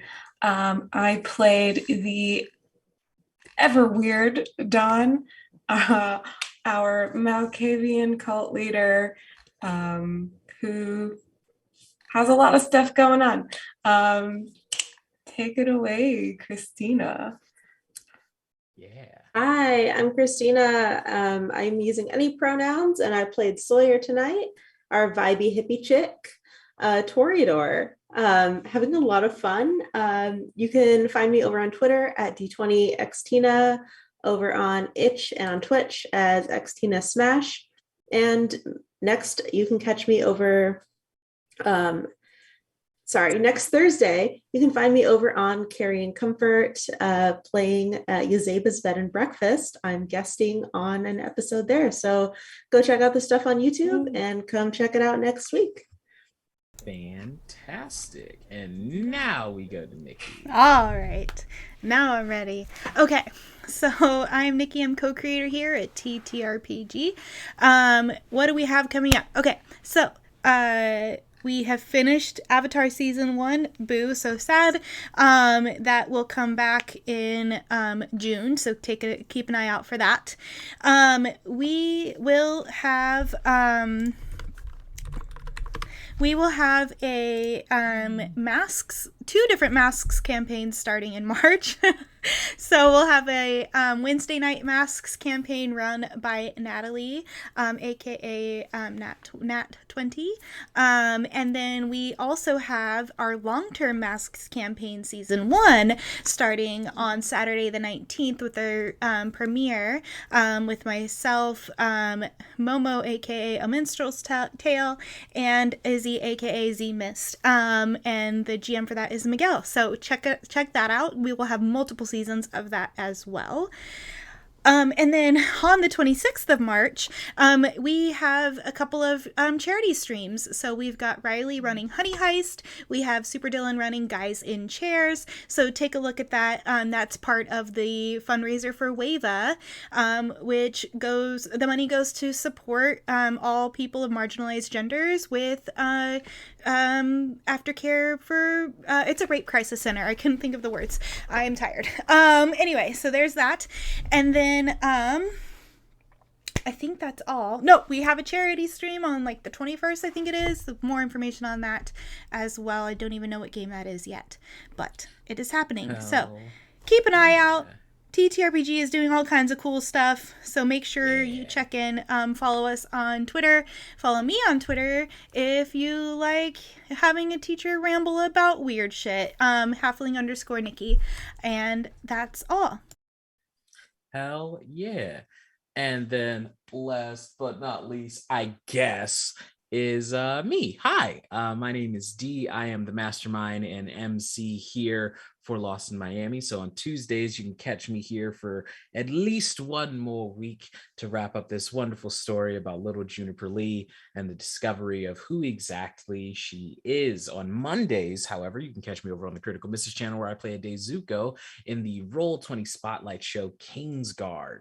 On Wednesdays and Thursdays, I've got some secret projects coming up where I'm in very interesting places, but also every other Tuesday, except for this week because scheduling conflicts, you can also find my podcast that I DM called Through Hollow Flames on any podcasting systems that you like. It's a homebrew 5e world that takes place in the exact same world that now exists. Long story short, magic gets broken and it stops being a D&D world because somebody breaks magic, and that's what the Fae at the beginning was talking about.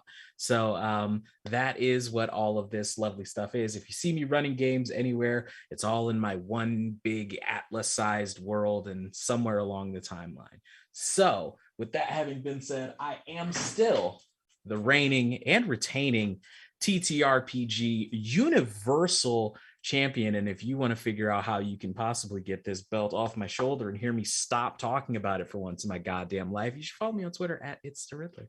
Thank you all so much for spending the evening with us. I hope you all have a great rest of your night, and we're going to sign off and we'll see you soon for the finale. But until then, folks, don't get lost in Miami.